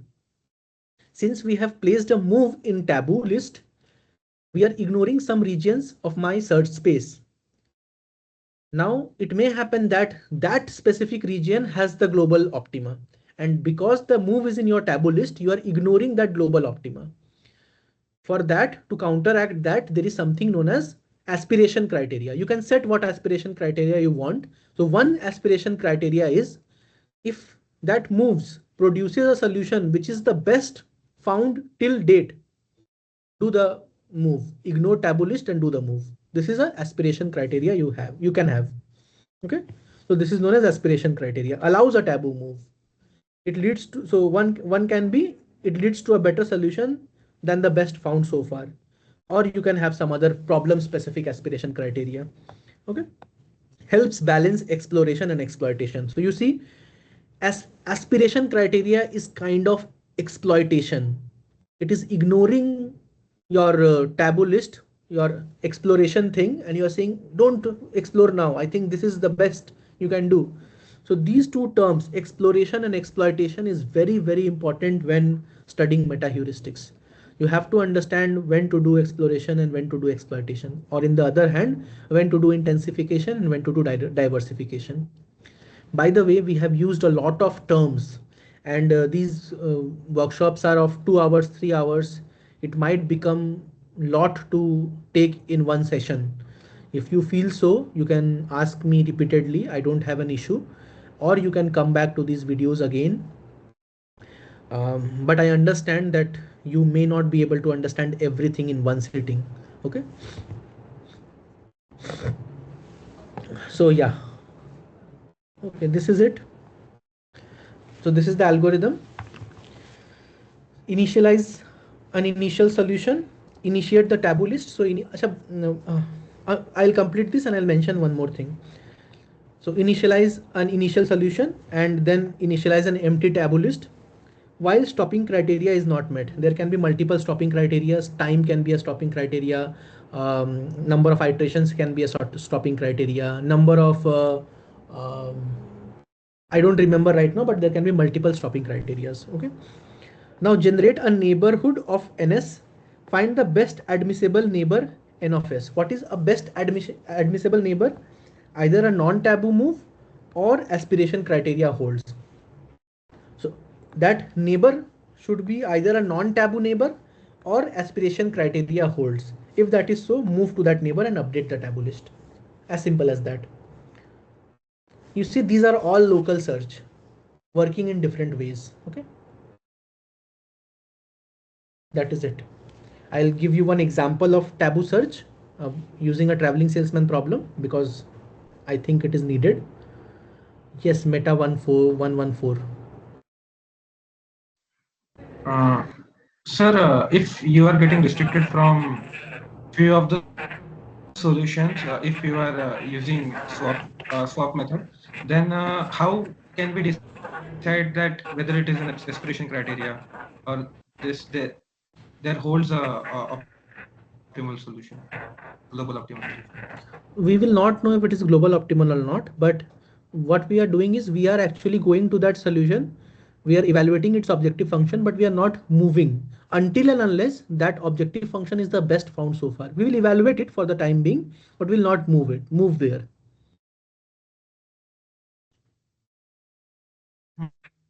Okay, okay, sir. Okay.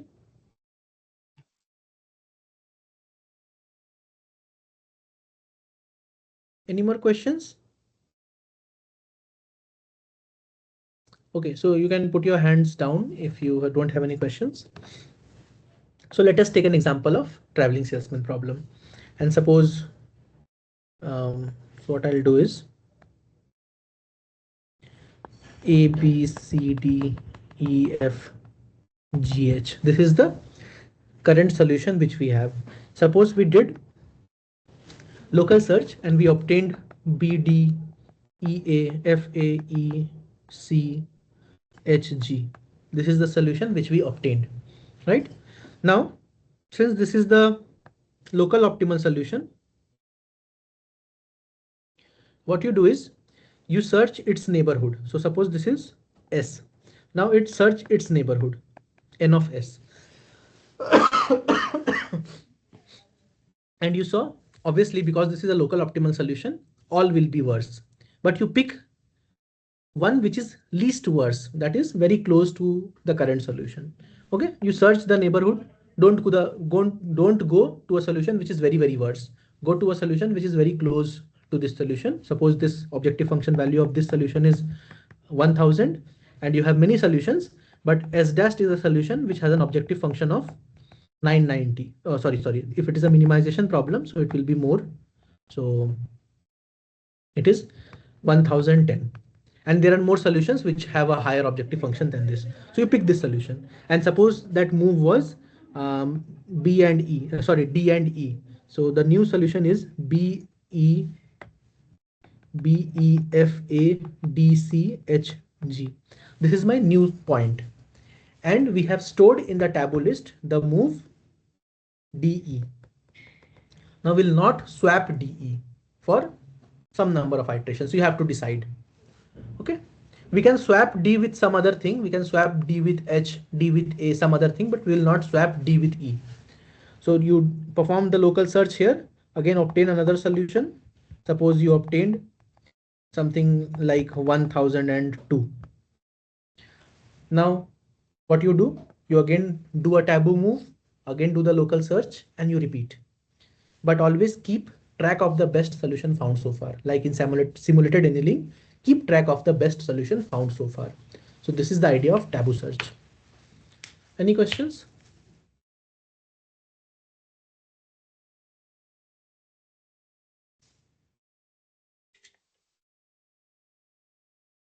Okay, so I don't think there are more questions. You can ask me if you have doubts. Yeah, please speak up. Just one doubt, like when to use simulated annealing and when to use Tabu Search, because I'm not seeing any bridge like this is the improved part of আচ্ছা simulated বলছি annealing or এই vice যে versa. Pair প্রপোজালটাতে তুই কি অন্য কোনো গ্রুপের সঙ্গে অ্যাটাচ আছিস? Yes, I'm sorry for that. So your question is when to use which algorithm? That I'll not be able to answer you. Because first of all, I have limited experience and second, limited research experience. Second is some problems. So when I say problems, it is not an instance. Like traveling salesman problem, you can say it is a class of problem, but in computer science, it is labeled as problem. Traveling salesman problem, not traveling salesman class of problems. Okay. So some class of problems, so some algorithms perform better in some class of problems and some algorithm better in some other class of problems. Moreover, it is instance dependent also. So a traveling salesman problem can have different instances, five city problem, a 50 city problem, a 100 city problem, and algorithms behave very differently in different instances as well. So commenting on which algorithm will work for which problem is difficult, and these are questions which creates issues of. So you can experiment, maybe you can experiment with simulated annealing, local search, taboo search, and then you can see which is performing better. But you can get ideas by doing experimentation. So for example, if you're doing some assignment problem, so what is an assignment problem? We talked about it yesterday.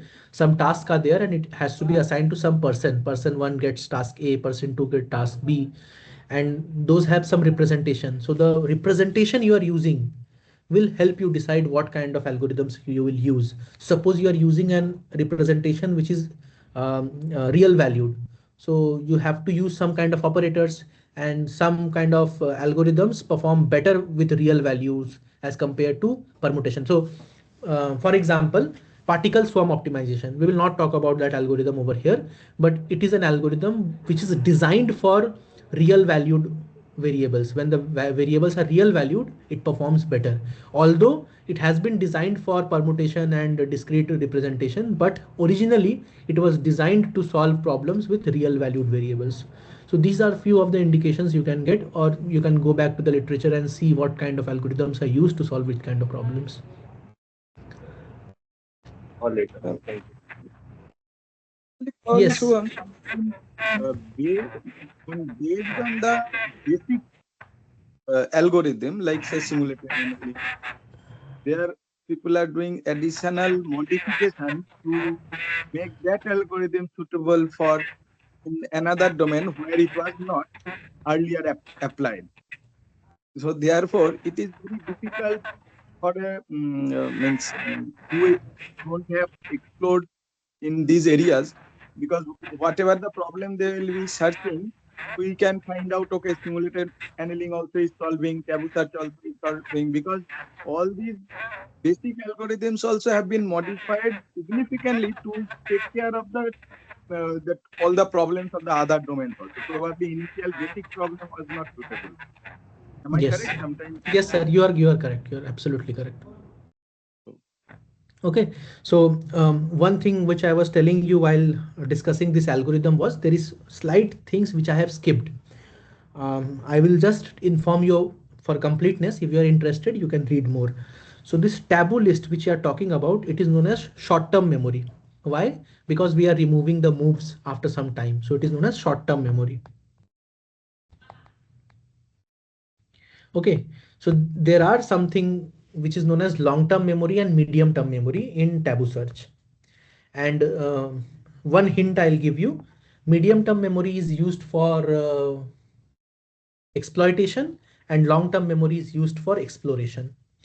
If you are interested, you can read more. Okay, so medium-term memory is used for intensification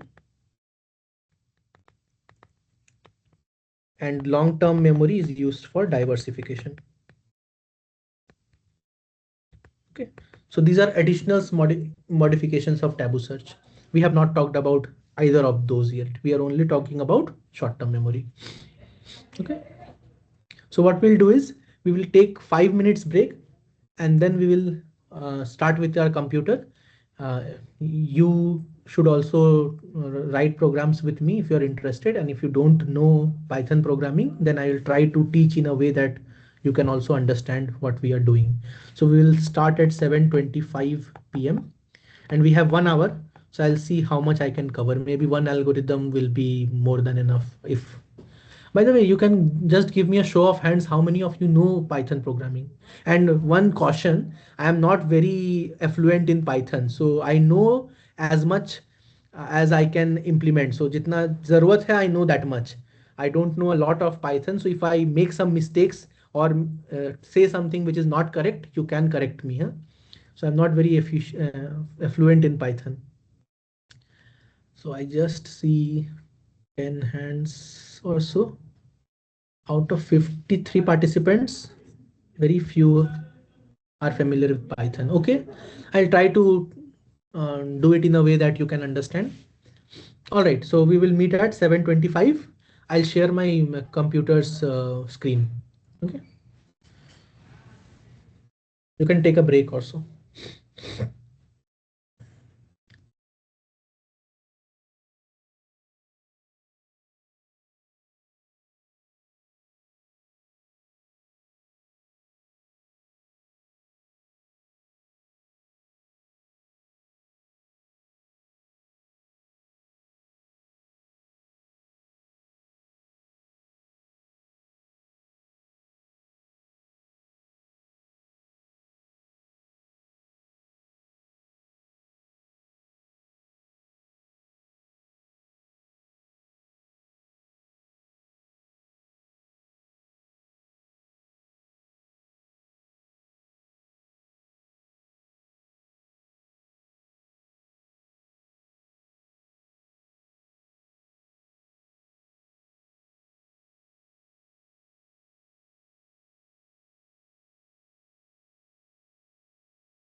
Just give me a minute.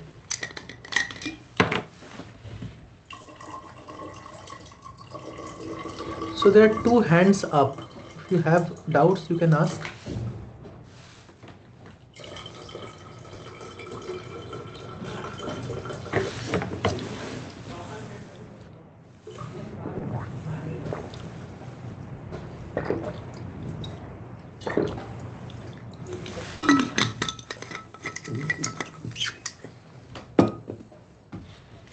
Okay.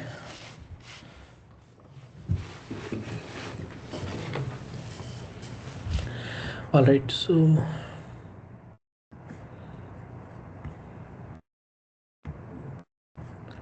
my screen is visible, right?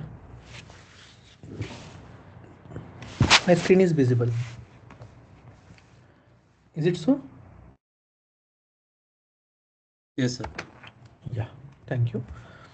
So this is a platform known as Google Colab, and you can use this platform to do Python programming. So what you can do is you can just search Colab, or maybe in your drive you can search, and I'll just show you. In your drive, what you can do is you can go to your drive. Here you can create a, so over here you can go to new and more Google Colab, right? So when you click it, it will open this window. So in your drive, you just go to new, more, Google Collaboratory. So this allows you to write Python program here itself. Okay. Okay. So this is a code block. So this, and you can make more code blocks, right? So this is kind of a notebook. I don't know if you're familiar with this term or not. This is kind of a notebook. So you can create more code blocks. And why are we using this? Because you can run a Python code and see the output here itself. So suppose if I write print done, so you can see the result here itself while running the code. So how do we run a code? So if you write print done and if you do shift enter, it runs that code block, or you can just go to runtime and run all. Okay, so that you can do. Okay, so you can insert more code blocks like this, and you can delete code blocks by coming over here and just doing delete. Okay, so these are very, very basic things I'm telling you. So what are we going to do over here? You see, we are trying to run a local search algorithm. So we can have a text block as well, right? So what we'll do over here is I will write local search for knapsack problem. Okay, so we are doing local search for a knapsack problem. So for a for local search, what are the things we require? We require first, for knapsack problem, first we require the data. So what data do we require? I'll just use a text block maybe. So what data do we require? We require data required are number of items, their weights, their reward or value, whichever you write, their value, and the capacity of the bag. Right? These are the things which we require just for initializing a knapsack problem. Okay, so these are the things we require for knapsack problem. Now there are few things which we require for local search. What are the things we require for local search? To initiate a local search, first of all, you have to have a evaluation function which evaluates the objective function. So you have to have a, yes, yes. What's the difference between local and global? Local and global. Okay, so I can just go to the internet and I can show you local and global optima. So when I come over here, you see, so if it is a maximization problem, which is the best maxima is known as the global maxima. So overall, this is the best maxima you can obtain. That is why global maxima. Local maxima means in that region, this is the best you can obtain. So in this region, this is the maxima. But overall, this is the maxima. So local optima and global optima. It can be minima or maxima. Is that all right? Yes, thanks. Right. Okay, so for local search, we require a function which is the objective function. So if I give some solution, it has to obtain its objective function, right? So before that, I need to have a representation. What representation should I use? Presentation. What representation should we use? We can use a vector of binary values, right? If you have doubt, please ask me because I'm not able to see anything. I'm just sharing you what I'm seeing. Okay, so the representation is fixed. We are using a vector of binary values. So when you have a solution, you have to evaluate its objective function. So there has to be some function which evaluates the objective function. So a function for evaluating objective function value given a solution, right? Given a solution, it should obtain the objective function value.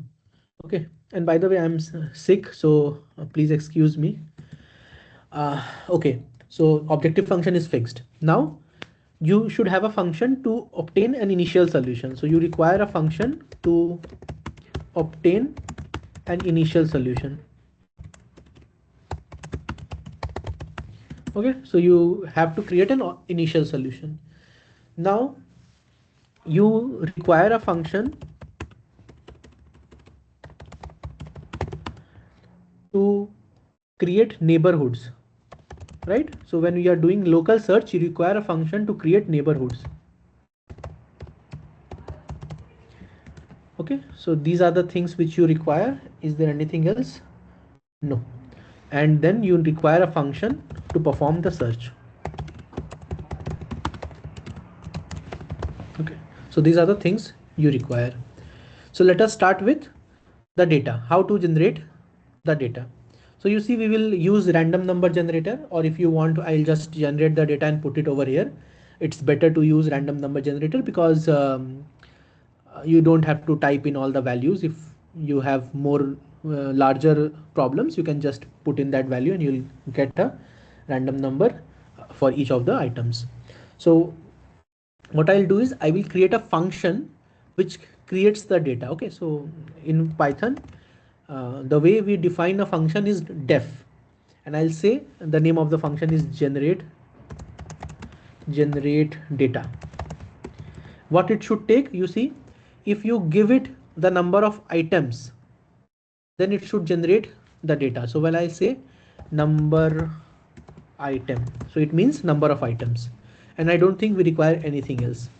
So how will we generate data? We will say we will use random number. So for that, you should have some libraries. There are built-in libraries in Python which will help you generate random numbers. Okay, so I'll call those libraries. Those libraries will help us with our calculations as well as some more random numbers and so on and so forth. So I'll say import random.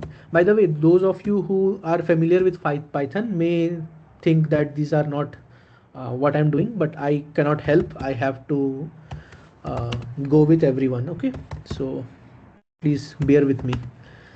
So I am calling two packages or libraries. One is random, which will help us generate random numbers and do some more random things.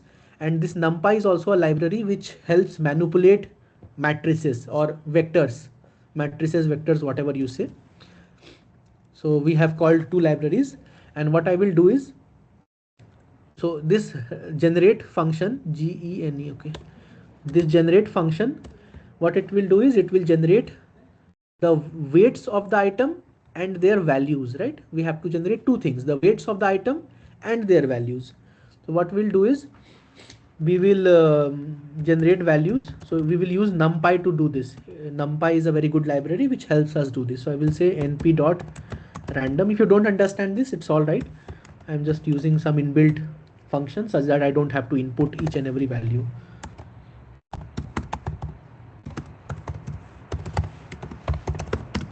Okay, so these are this will create the values, and I will create weight, WEIGST. You see, since the bag has a capacity, you need reference, you need this reference to create the weights. So I will take as input the weight of the bag as well. Okay, so I'll say capacity. So weight of the items will be generated as np.random.randint, and I'll say 1 comma capacity by 2. I'll tell you what this means. Okay, and I will return these values. So return values and weights. Weight. Okay, I should write weights, that's better. So you see this function, it takes input number of items and the capacity of the bag. This first line, it generates this many number of data. So if number of items are 10, it will generate 10 data, and the value of that data will be between 10 and 100, and it will be an integer. That is why it is rand int. Okay, and weights, how are we generating? We are saying that it should be 1, and so the value is between 1 and the half of the capacity of the bag. And how many are we generating? We are generating as many number of items are there, we are generating those many weights. The value will be between 1 and half of the capacity of the bag. So if you call this function, suppose we are calling this function and we are saying there are 10 items and the capacity of the bag is 100 maybe. So you see the first data which I am getting is the value of the items. So these are value. 85 is the value of the first item, 76 is the value of the second item, and so on and so forth. And second is the capacity, weight of that item. So the first item has a weight of 43, second item has a weight of 3, and so on and so forth. And since we are using random number generator, as many times as you run this thing, you will get different values. Okay, so to get rid of that, we will use a function called seed. So what it does is, I'll give you, I'll write that and I'll tell you what it does. So if you think I'm confusing you, please let me know. Huh? So that function is np.seed. Just let me check. Random. So we haven't used random yet, but I'll seed it as well. So random seed. Just a minute. You can give any number over here. Just give me a minute.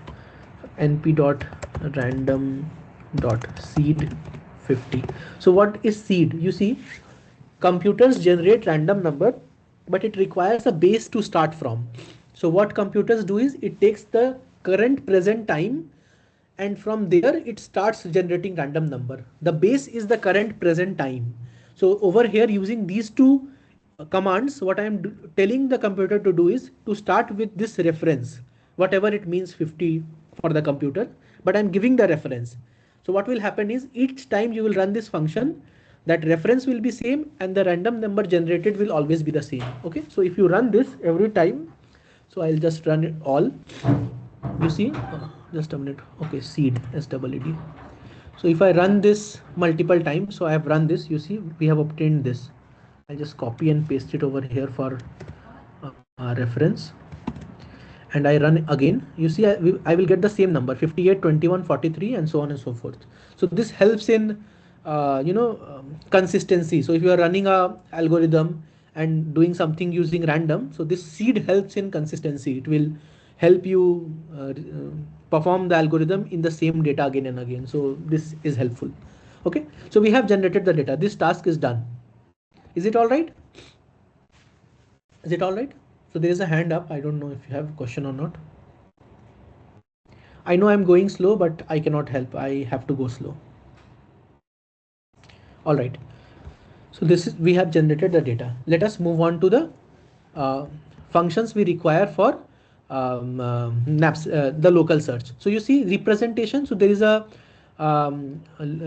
data structure in, yeah, there is a hand up. If you don't have any question, please you can put it down. Huh? So I'm saying the representation. So there is a data structure in Python known as list. So it is just some values in between box bracket.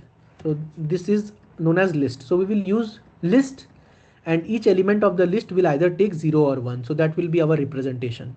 It is a binary representation of set of values, set of variables. Now we have to move on to obtain objective function value. So I will define a function called def obj function. Obj function, it means objective function value. What do we require to evaluate the objective function value? We require a solution, and we require the weights, not weights, the values, right? So we require the solution. Yeah, so we require the solution and we require the values. But for the time being, I am also taking the weights. I will tell you why, and the capacity. I will tell you why. Okay. So we will see why we are doing that. So how do we obtain the objective function value? You see, solution is a vector of numbers, either 0 or 1, and values are also a vector of numbers. So we can do dot product, solution dot values. When you do dot product, you will get the objective function value.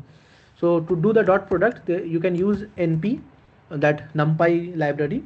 So you can say total value is equals to NP dot sum values times solution. So when you do this, it gives you the objective function value. We are just doing the dot product, solution times the value. So if it is 1, it will be multiplied by that 1 with that value. If it is 0, it will be multiplied by 0. And for the time being, I'm just returning this thing. Okay, total value.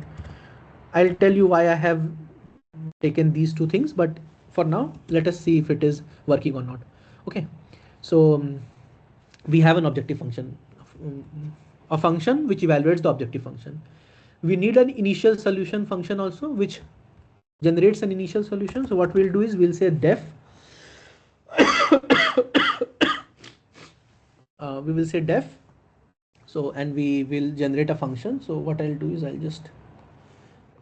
write a function which is not appropriate, but it works. So I'll say generate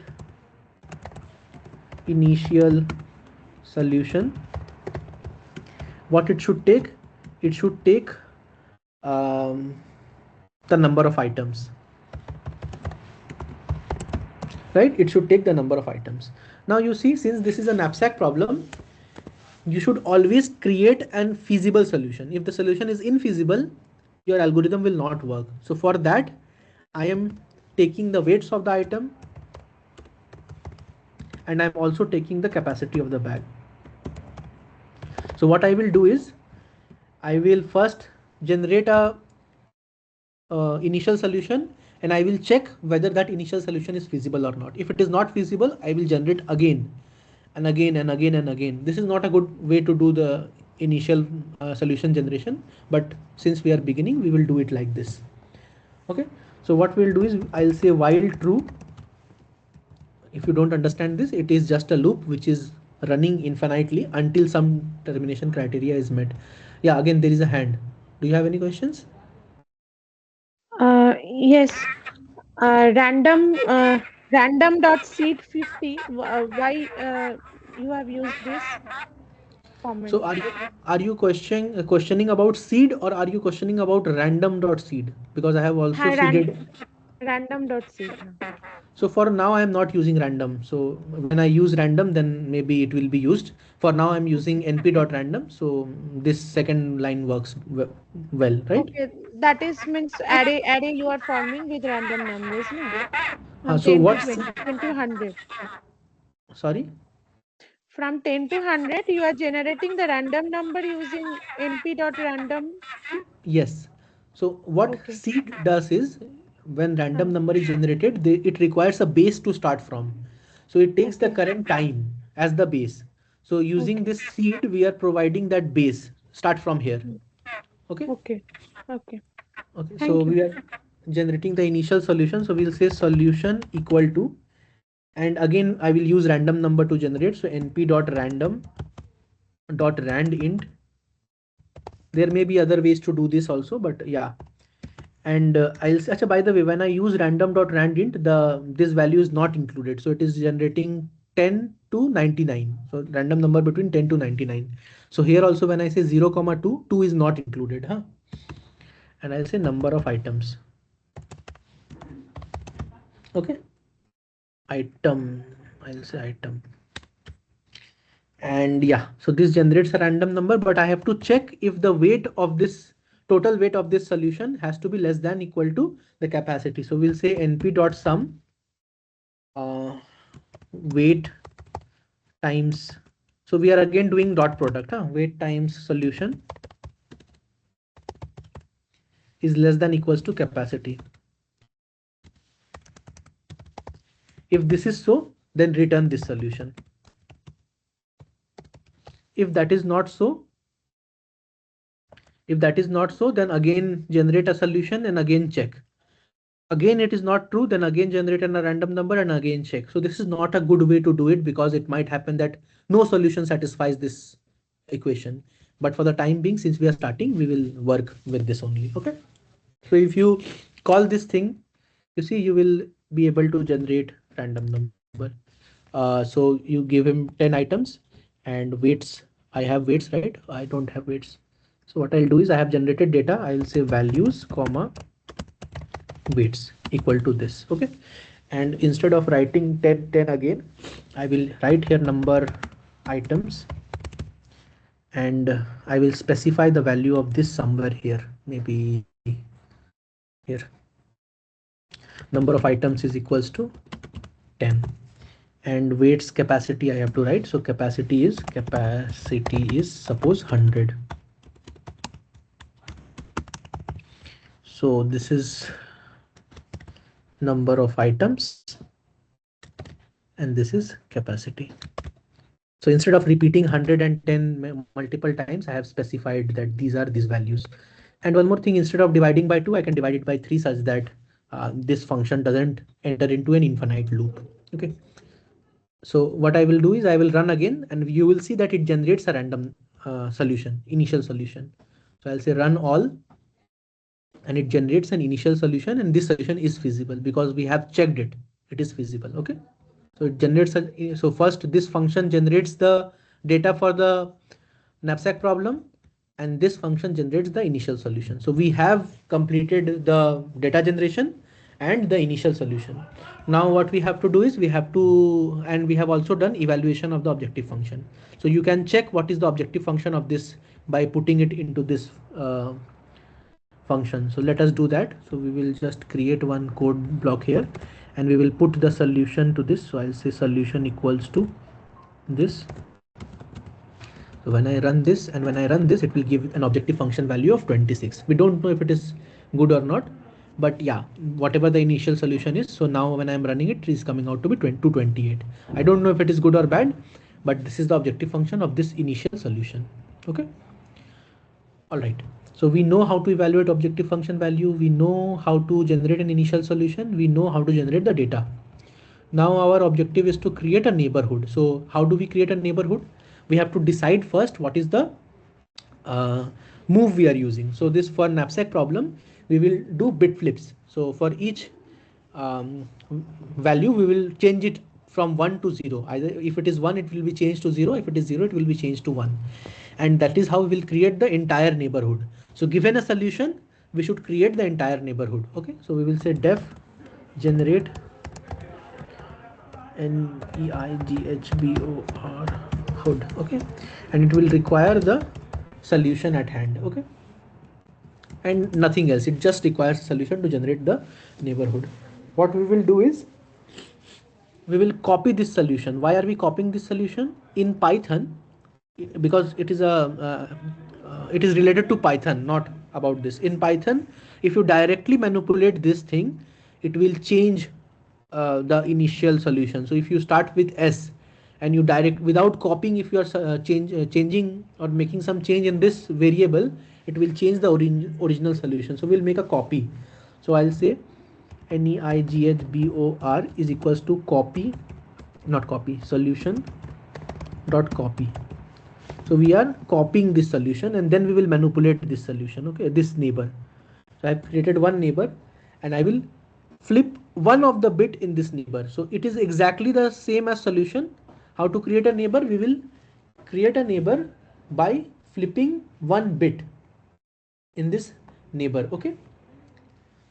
So by the way, we are creating the whole neighborhood, right? So we have to store the whole neighborhood in some place. So I'll say neighborhood as a new list. I don't know if you understand list or not, but it stores the neighborhood. Okay, it stores the different neighbors. So I'll create one empty list which is currently empty, and I will put new neighbors inside this list one at a time. Now what I will do is, before copying, I shouldn't have done it. Before copying, I should run a loop because I have to create all possible neighbors of this solution. So for example, let me write something, it will be better. So you see, currently my solution is SOLUTION. Currently my solution is this. How many neighbors can we create? You see, we can create 10 neighbors for this solution. We can change this bit flip, we can change this flip, we can flip this, we can flip this, we can flip this, and so on and so forth. You see, we can create 10 neighbors by bit flips of this solution, right? So if it is a size n problem, we can create n number of neighbors to this problem. So we require the size of the knapsack problem. So we will take as input the size of the knapsack problem and we will run a loop. Why? Because for each element in that solution we will flip it. So we will create a loop. So I'll say for I in number of items, okay, for I in or maybe range, I can say range number of items. So what does it does? So number of items is a value, right? It will be 10, 20, 30. This range creates 0 to that number. So if it is 10, it will create 0, 1, 2, 3, 4, 5, 6, 7, 8, 9. That is why I have written range. Okay. So first we are copying this solution. After copying this solution, at each element, so for this solution, at the 0th place, when I change, it becomes one neighbor. So a neighbor is created when we change its value. So what we will do is we will say neighbor at, so the value at the ith place. So initially I will take 0 value, whatever that value is, change it to 1 minus that value. So sorry, minus. So you see, if it is 0, just a minute, if it is 0,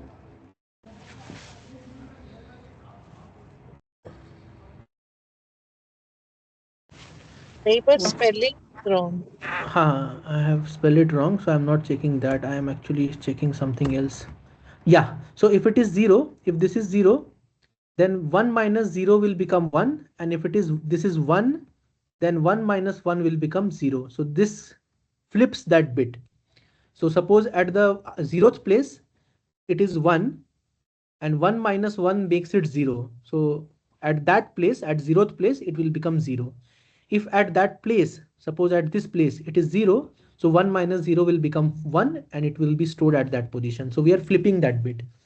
And for each neighbor we create, we have to store it in the neighborhood. So we will say NEIGHBOR neighborhood dot append neighbor. So what it is doing is, it is creating a neighbor and then storing it in the neighborhood. It is creating a neighbor and then storing it in the neighborhood. And I will return this neighborhood.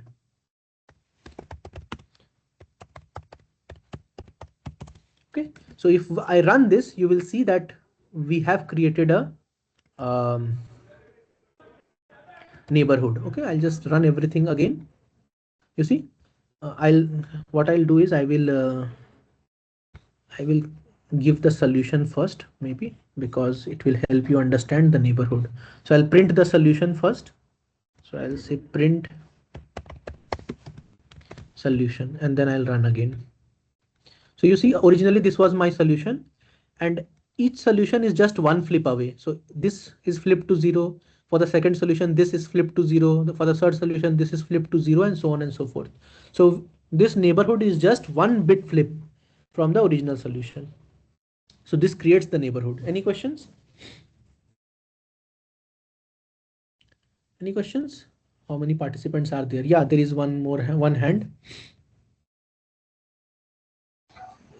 This neighbor I. So Neighbor. neighbor I equals to 1 minus neighbor I. Hmm. But in the earlier statement, Shubham, you have mentioned that is normally a variable. Neighbor I, is it a list or is it a variable?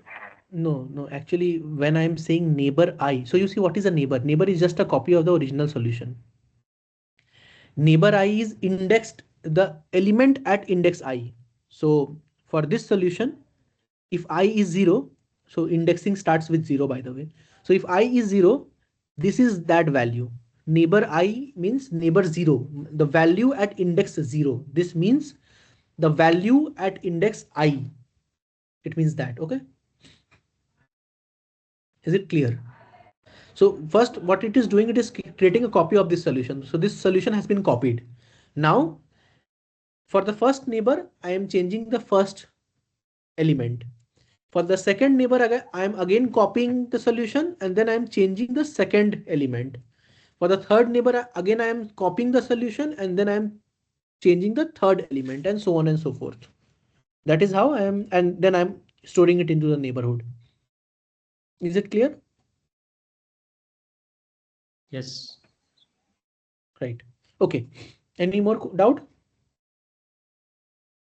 So these are just Python details. You have to understand the concept behind it. You can use any other language as well to code this. It doesn't matter.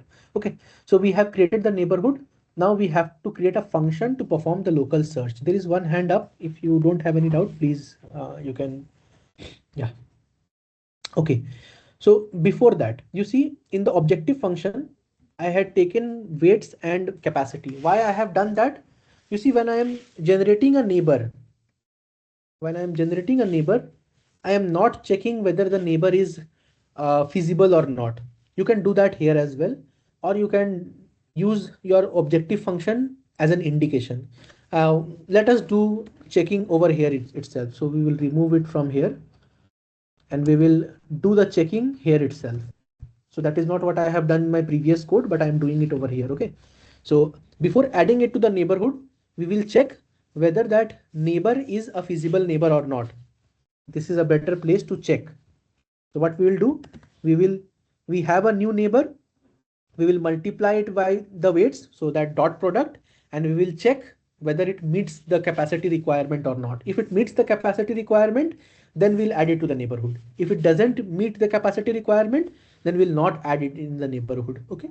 So this is not what I have done over here. So in the process, if I make some mistake, please spare me. Huh? Okay. So what we will do, we will say np dot sum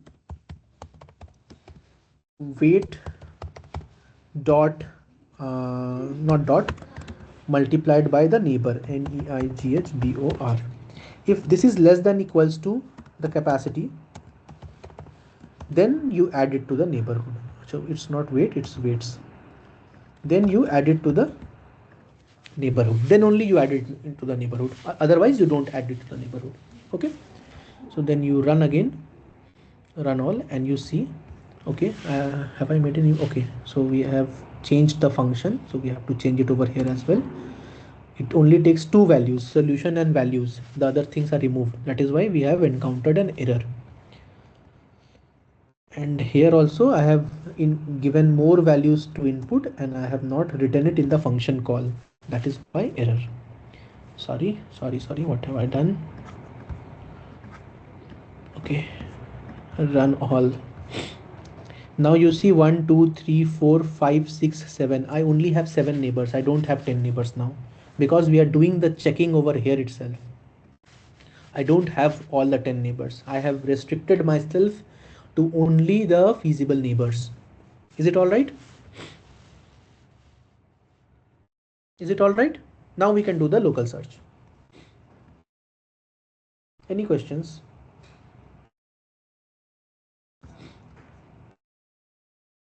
Okay. So what I'll do is I will define a local search LOCAL as By the way, if you need time to write these codes yourself as well, you can ask me to pause. I will pause for you as well. So to perform the local search, I will take input everything we have, number of items, values, weights. I don't know I will require these or not. I guess I will require it. That's why I'm taking everything as input, because we have to call these functions, capacity, and there is some termination criteria. So over here, what can be a termination criteria? That the local search has terminated. But it may happen that your problem is so big that it takes hours and hours and days. So there should be another termination criteria which you can put as number of iterations. So I can say maximum iterations. Okay, so these things are required. So how do we perform a local search? To perform a local search, we have to generate an initial solution. That is the solution which is generated initially. So this is the initial solution. Okay, now that we have an initial solution, we have to obtain its objective function value, right? Because we will not know how good is that solution. So we can obtain its objective function value. Where is it? This is that. So I'll just say current solution. Current solution is this. Current objective value, current OBJ value is this. Okay. So I have an initial solution. I know its current objective function value. What is the next step for local search? What is the next step for local search? Please unmute yourself and speak.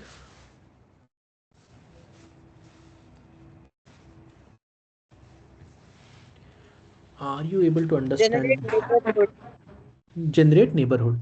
To generate neighborhood, you should also, because it is an iterative process, you should have a loop, because you will generate multiple number of times, right? So you have to run a loop, and inside that loop you have to generate the neighborhood. So we will say for iteration in range this maximum iteration. So it means we will run it for this many number of times only. Okay. So inside this loop, we will run the local search. Right.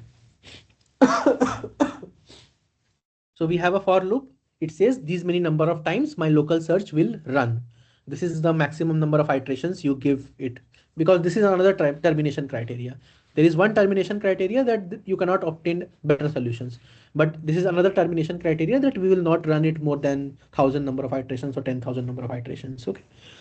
Now you create the neighborhood, NEIGHBORHOOD. The neighborhood is this, generate neighborhood. Now you see, when you are generating a neighborhood, those are already feasible solutions, right?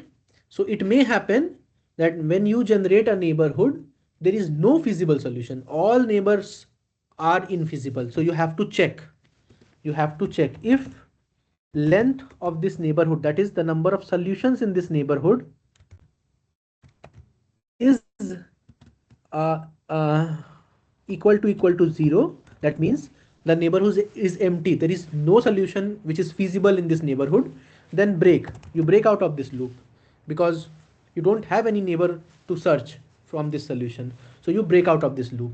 You will not search further. Okay. So this is one thing to take care of.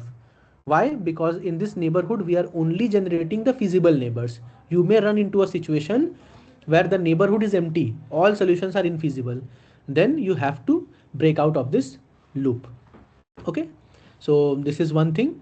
Now, second thing is you have to store the best neighbor. Solution should be current solution, no? In neighborhood call. Yes. Generate neighborhood call. Yes. Thank you so much. Yes. Thank you so much. I just copied from there. That's why I made this mistake. Okay. Okay. So we will proceed. So we have created a neighborhood. Now what will we do is we will take one solution at a time and check whether that solution is better than ours or not. Okay. So what we will do is we will have one more loop for maybe solution or neighbor. I will write NEIGHBOR in neighborhood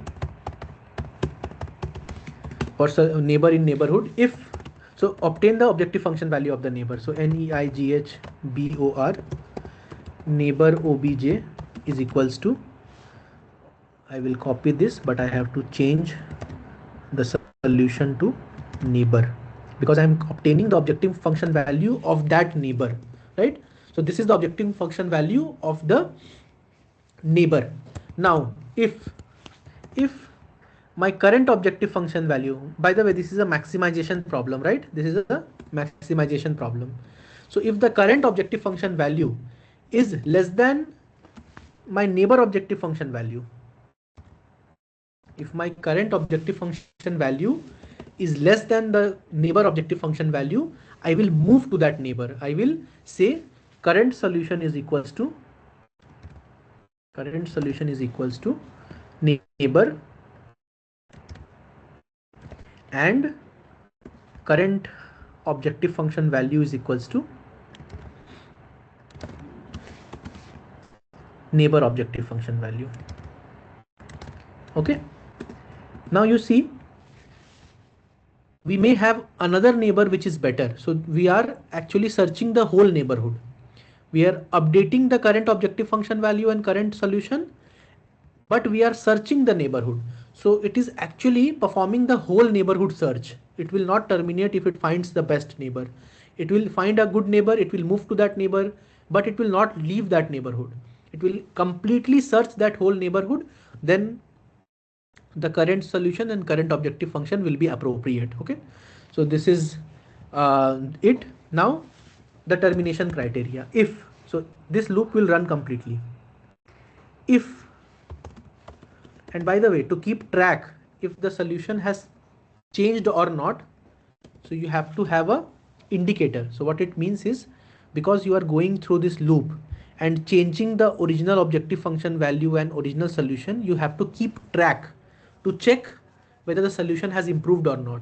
So you can have a maybe track objective function value, objective function which is equal to the current objective function value, and track solution which is equals to the current solution. Okay, now what we have to check whether this new objective function value is same as the track solution or not. If it is same, then we have come to a local optima. If it is not same, if it has decreased, then it is not a local optima. We have to search again. So what we will do, we will say if track obj is greater than the current obj value, if the track objective function value, that is before searching the neighborhood, if before searching the neighborhood the objective function value is more than the current objective function value, I should write less than. If it is less than the current objective function value, we break. That means, okay, just a minute, I have not written it correctly. Just try to give me the logic. So it says if track objective function is, what have I done here? This is all right. Yeah, so it will be less than equals to. Yeah, so what it is doing is, if before searching the neighborhood, if the objective function value for the current solution is same as after searching the neighborhood or less than, that is you did not find any solution better than the current objective function value or track objective function value, you break out of this outer loop as well, and then you print the solution. Then you print the solution or return the solution, right? Those who are familiar with Python, please check if the logic is correct. You know, I'm just doing it on the fly. I may end up writing something incorrectly because I have not done the same thing which I have done in my code, which will help me with this class. So yeah, I think I have done it correctly. So what it is doing is, we will go through again. So initially we are generating a solution, and then for each of the iterations till the maximum iteration, we are generating a neighborhood. If the neighborhood is empty, we will break out, and so over here also, because if we break out of the loop and we don't encounter these things, so we have to return this. So what we will do is, just a minute, I may confuse you, but I'll just reverse this order. You have to So I'll say, print the result here also before breaking. yeah, I can do that. Just I'm reversing the order. Just a minute, and just I'll tell you why I'm doing it.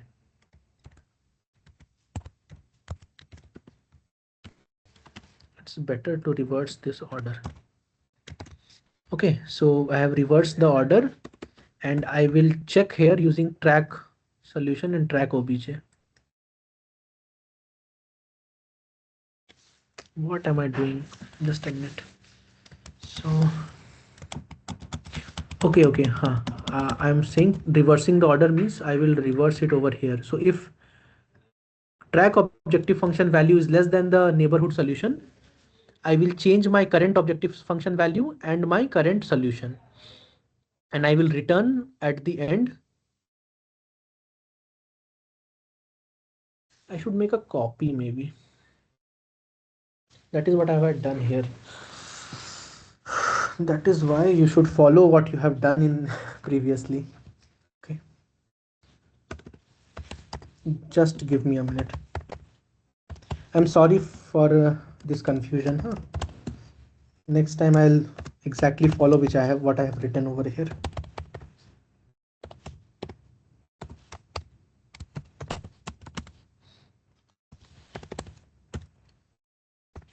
Current. Okay, so this I have done. So this is the best neighbor and best thing. What I'll do is I will say best neighbor is equals to this, and best objective function value is this. Okay, and this will be if neighbor value is greater than this. Just give me a minute. I'm sorry for the confusion. And if best neighbor value is less than equals to this, and what I'll do is at the end of this loop I will say best or current obj value is equals to best neighbor value, and current solution should be equal to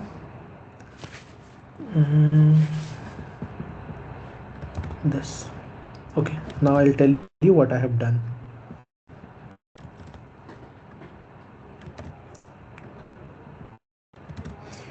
So you see, this is what I have done. Yes, I can print that. That is also correct, but let's see what we have done. So we have generated an initial solution, and then we are iterating over the number of iterations we have. We create a neighborhood, and then we check if the neighborhood is empty or not. If the neighborhood is empty, it breaks. Over here itself it breaks, and when it breaks, it returns the current solution and current obj value. That is, it returns this value. Why? Because the neighborhood was empty. This is what we have, and then it returns current solution and current obj value. Now, when we are creating the neighborhood, before that we will copy the current objective function value. Why? Because we don't want to change the current objective function value until and unless we find a better neighbor, because changing that value will create issues in tracking. So we have copied our current objective function value to a variable named best neighbor value. Now we are creating the neighborhood. In the neighborhood we are iterating for each of the neighbor, obtaining the objective function value of that neighbor, and checking whether this stored current objective function value is less than the neighbor objective function value or not. If it is so, then we will store it in this best neighbor value, and this loop will run until either the whole neighborhood is searched. Yeah, until the whole neighborhood is searched. When this whole neighborhood is searched, you see current objective function value has not changed, but the neighborhood objective function value may change. If it is not changed, that is the best objective function value is exactly equal to the current objective function value, then we break. Why? Because the neighborhood search did not change the best objective function value. The neighborhood search did not change the best objective function value. And then we will say current objective function value is equals to best objective function value. Because this did not happen, that means we have found a better neighbor than the current objective function value. So we update our current objective function value and we update our current solution, and then we move on to the next iteration. If you want me, I will repeat again. Okay, so let us start. We will generate an initial solution, obtain its objective function value. Now I have to do multiple iterations of local search. So initially, for this initial solution, I will create a neighborhood and I will check whether the neighborhood is empty or not. If it is empty, we will break and then return whatever we have till now. If it is not empty, then we have to search the neighborhood. So what we'll do is we will store this solution value to best neighborhood value, best neighbor value. And for each of the neighbor, the objective function value of that neighbor is compared with this best neighborhood value. And when comparing, we will only update this value, best neighborhood value. We will not update current objective function value. Why? Because we will need this value to compare later after the neighborhood search is done. So when the neighborhood search is done, it checks if the best neighborhood value is exactly equal to the current objective function value. It means that we did not find a better neighbor. So break out of this outer loop as well. There is no benefit in searching more neighbor because we did not find a neighbor and we have come to a local optima. So we break. If this break is not encountered, that is, if this break statement has not been encountered, that is, this is not true, then we update our current objective function value and we update our current solution. And therefore, this loop will run until this termination criteria is met, or this termination criteria is met, or this termination criteria is met. So there are 3 termination criteria over here. Okay, so I have run this. Now what I have to do is I have to call the local search with these. I will have to call the local search. So I'll call the local search. I have to specify the maximum number of iterations. So I will say maximum number of iterations is suppose 100, and I will bring everything over here. So I will delete this. I will delete this as well. I will delete this as well. And I will delete generate objective function, this also. I just have to bring this data generation thing.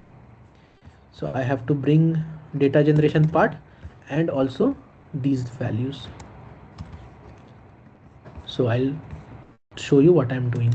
So you see, I'm specifying the maximum number of iterations of the local search. I'm specifying that my problem is of 10 size and 100 capacity.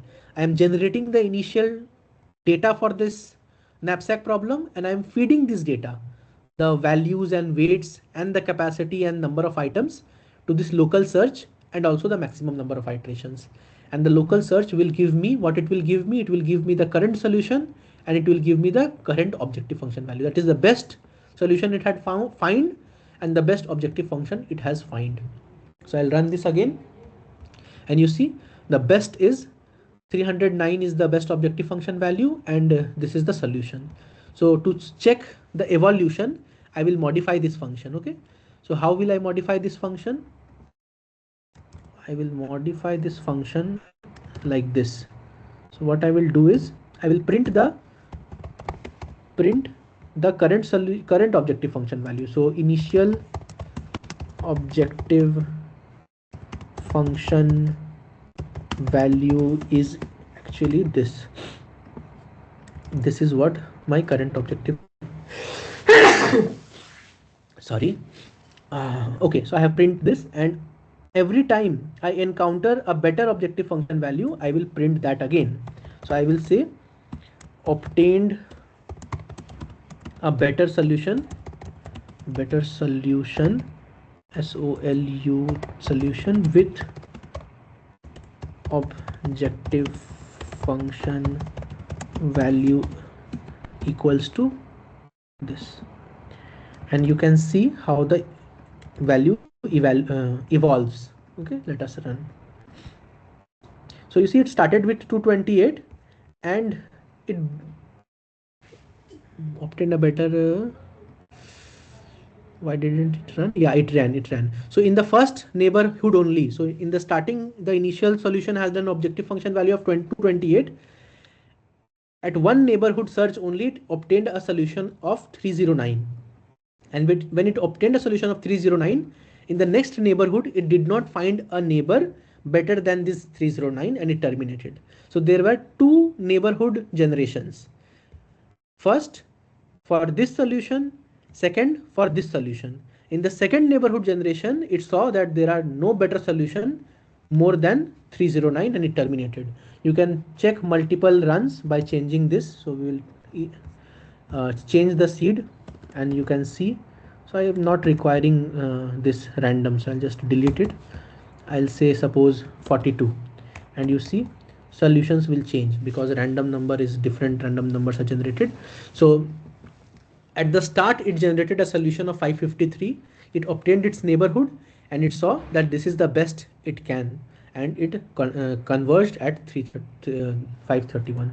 I will remove the seed and run it multiple times, then you will be able to see. So initial solution was 356. It generated its neighbor and then obtained 424, and then it saw that it cannot improve. So what I will do is I will increase the number of items in the bag and increase the capacity to 2000 maybe. Now we will check, run again and we will check.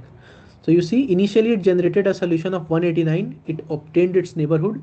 It obtained a solution of 288 and then it did not find any better neighbor. If you run this again, you see initially the solution was 281.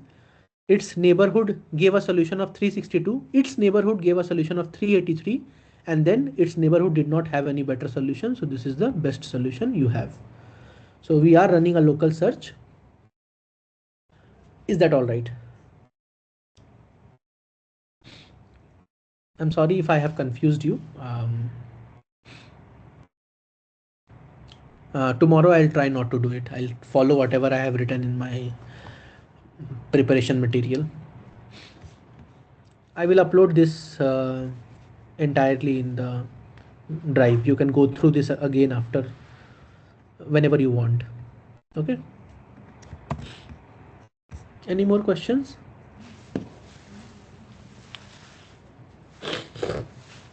So I have more programs of traveling salesman problem using local search, simulated annealing for traveling salesman problem, and knapsack problem. All the four problems I will upload.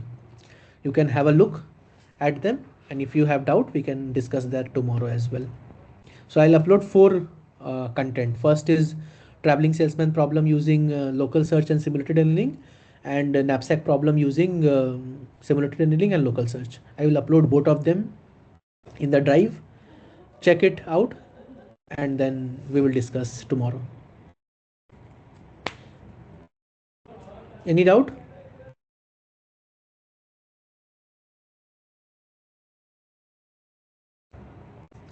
Okay, so I guess we should end today's lecture.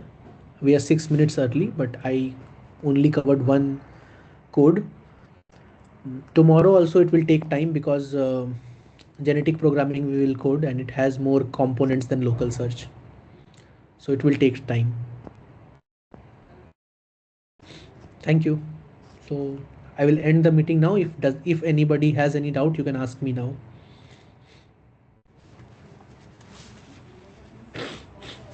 Okay, thank you for joining.